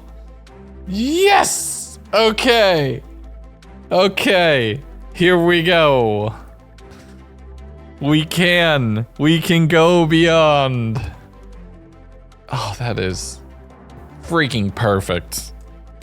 Okay, lock in. So here we were, a Guardian's Vault. The thing that I couldn't do the first time around that was kind of the main reason for coming back and doing this Vault Hunters run. Getting it randomly was so perfect. And ending on another winter-themed vault, considering that was my very first, just felt like perfect bookends on this story. I picked up an ornate chest god mission, telling me to go out and find myself some new armor. But the first room was actually really dangerous. Before I was even out of the first room, I had lost all of my potion charges, most of my health, and I was running away from a giant polar bear who's throwing rocks at me. Level 40 vaults are no joke, my friends. The second room in the area is actually the one that contained the Guardians, and dealing with the mobs that were running up behind me and the Guardians that I blocked behind some crystalline walls at the entrance to this vault room, I was actually able to clear things out, running back in there to kill the third and eliminate a few straggler assassin mobs and then wipe out the polar bear population. With only 3 minutes left on my mission, I found a little ornate thing off in a little pocket corner of the room that I was able to clear out, heading back out and finally having to take on the boss polar bear that I had been avoiding this whole time. But they did drop an Omega level sword, so no complaints there at all. Heading out of that area and off in another direction, I found a dragon horde room, and I think I've learned my lesson. So instead, I focused on the mission, dealing with the giant icicle, Elsa, angry frost zombie, and a few of their much easier to kill minions, picking up another god quest that asked me to kill 2 champions. I was able to find the obelisk right at the top of that room, making a break for it and closing off the area, but not fully, mainly just allowing the mobs to approach me one at a time instead of having to deal with all of them as a horde. So I was able to clear them out, heading back in and finding one who had spawned inside a small little tunnel in a way that really did not benefit them. Oh, unlucky, my friend. Oh, wait. And lucky me, in the very next room was the final obelisk. Activating that and going for a bit of a run, I was able to secure all of the monsters and the guardians on this door, clearing them all out one at a time, tanking my way through their thorns damage, and finishing this vault with a victory. Yes, I've done it! I've done it! I've beaten every type of vault. Oh my goodness, the panic on that last room.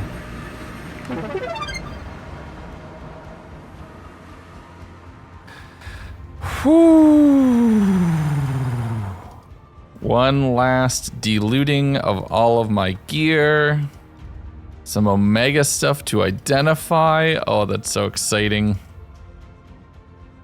A backpack to dump out. That's actually really good.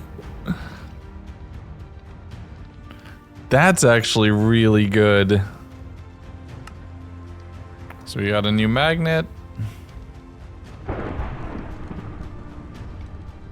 A new wand. Some very angry storms. That's awesome. Let's do the prefix re-roller. If we can get chaining cloud, that'd be awesome. That is a sick looking sword.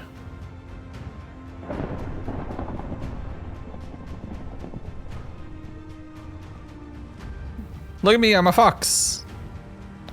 I guess the world doesn't like me going past 100 days. It's a little angry. I hope nothing bad comes from that. Right?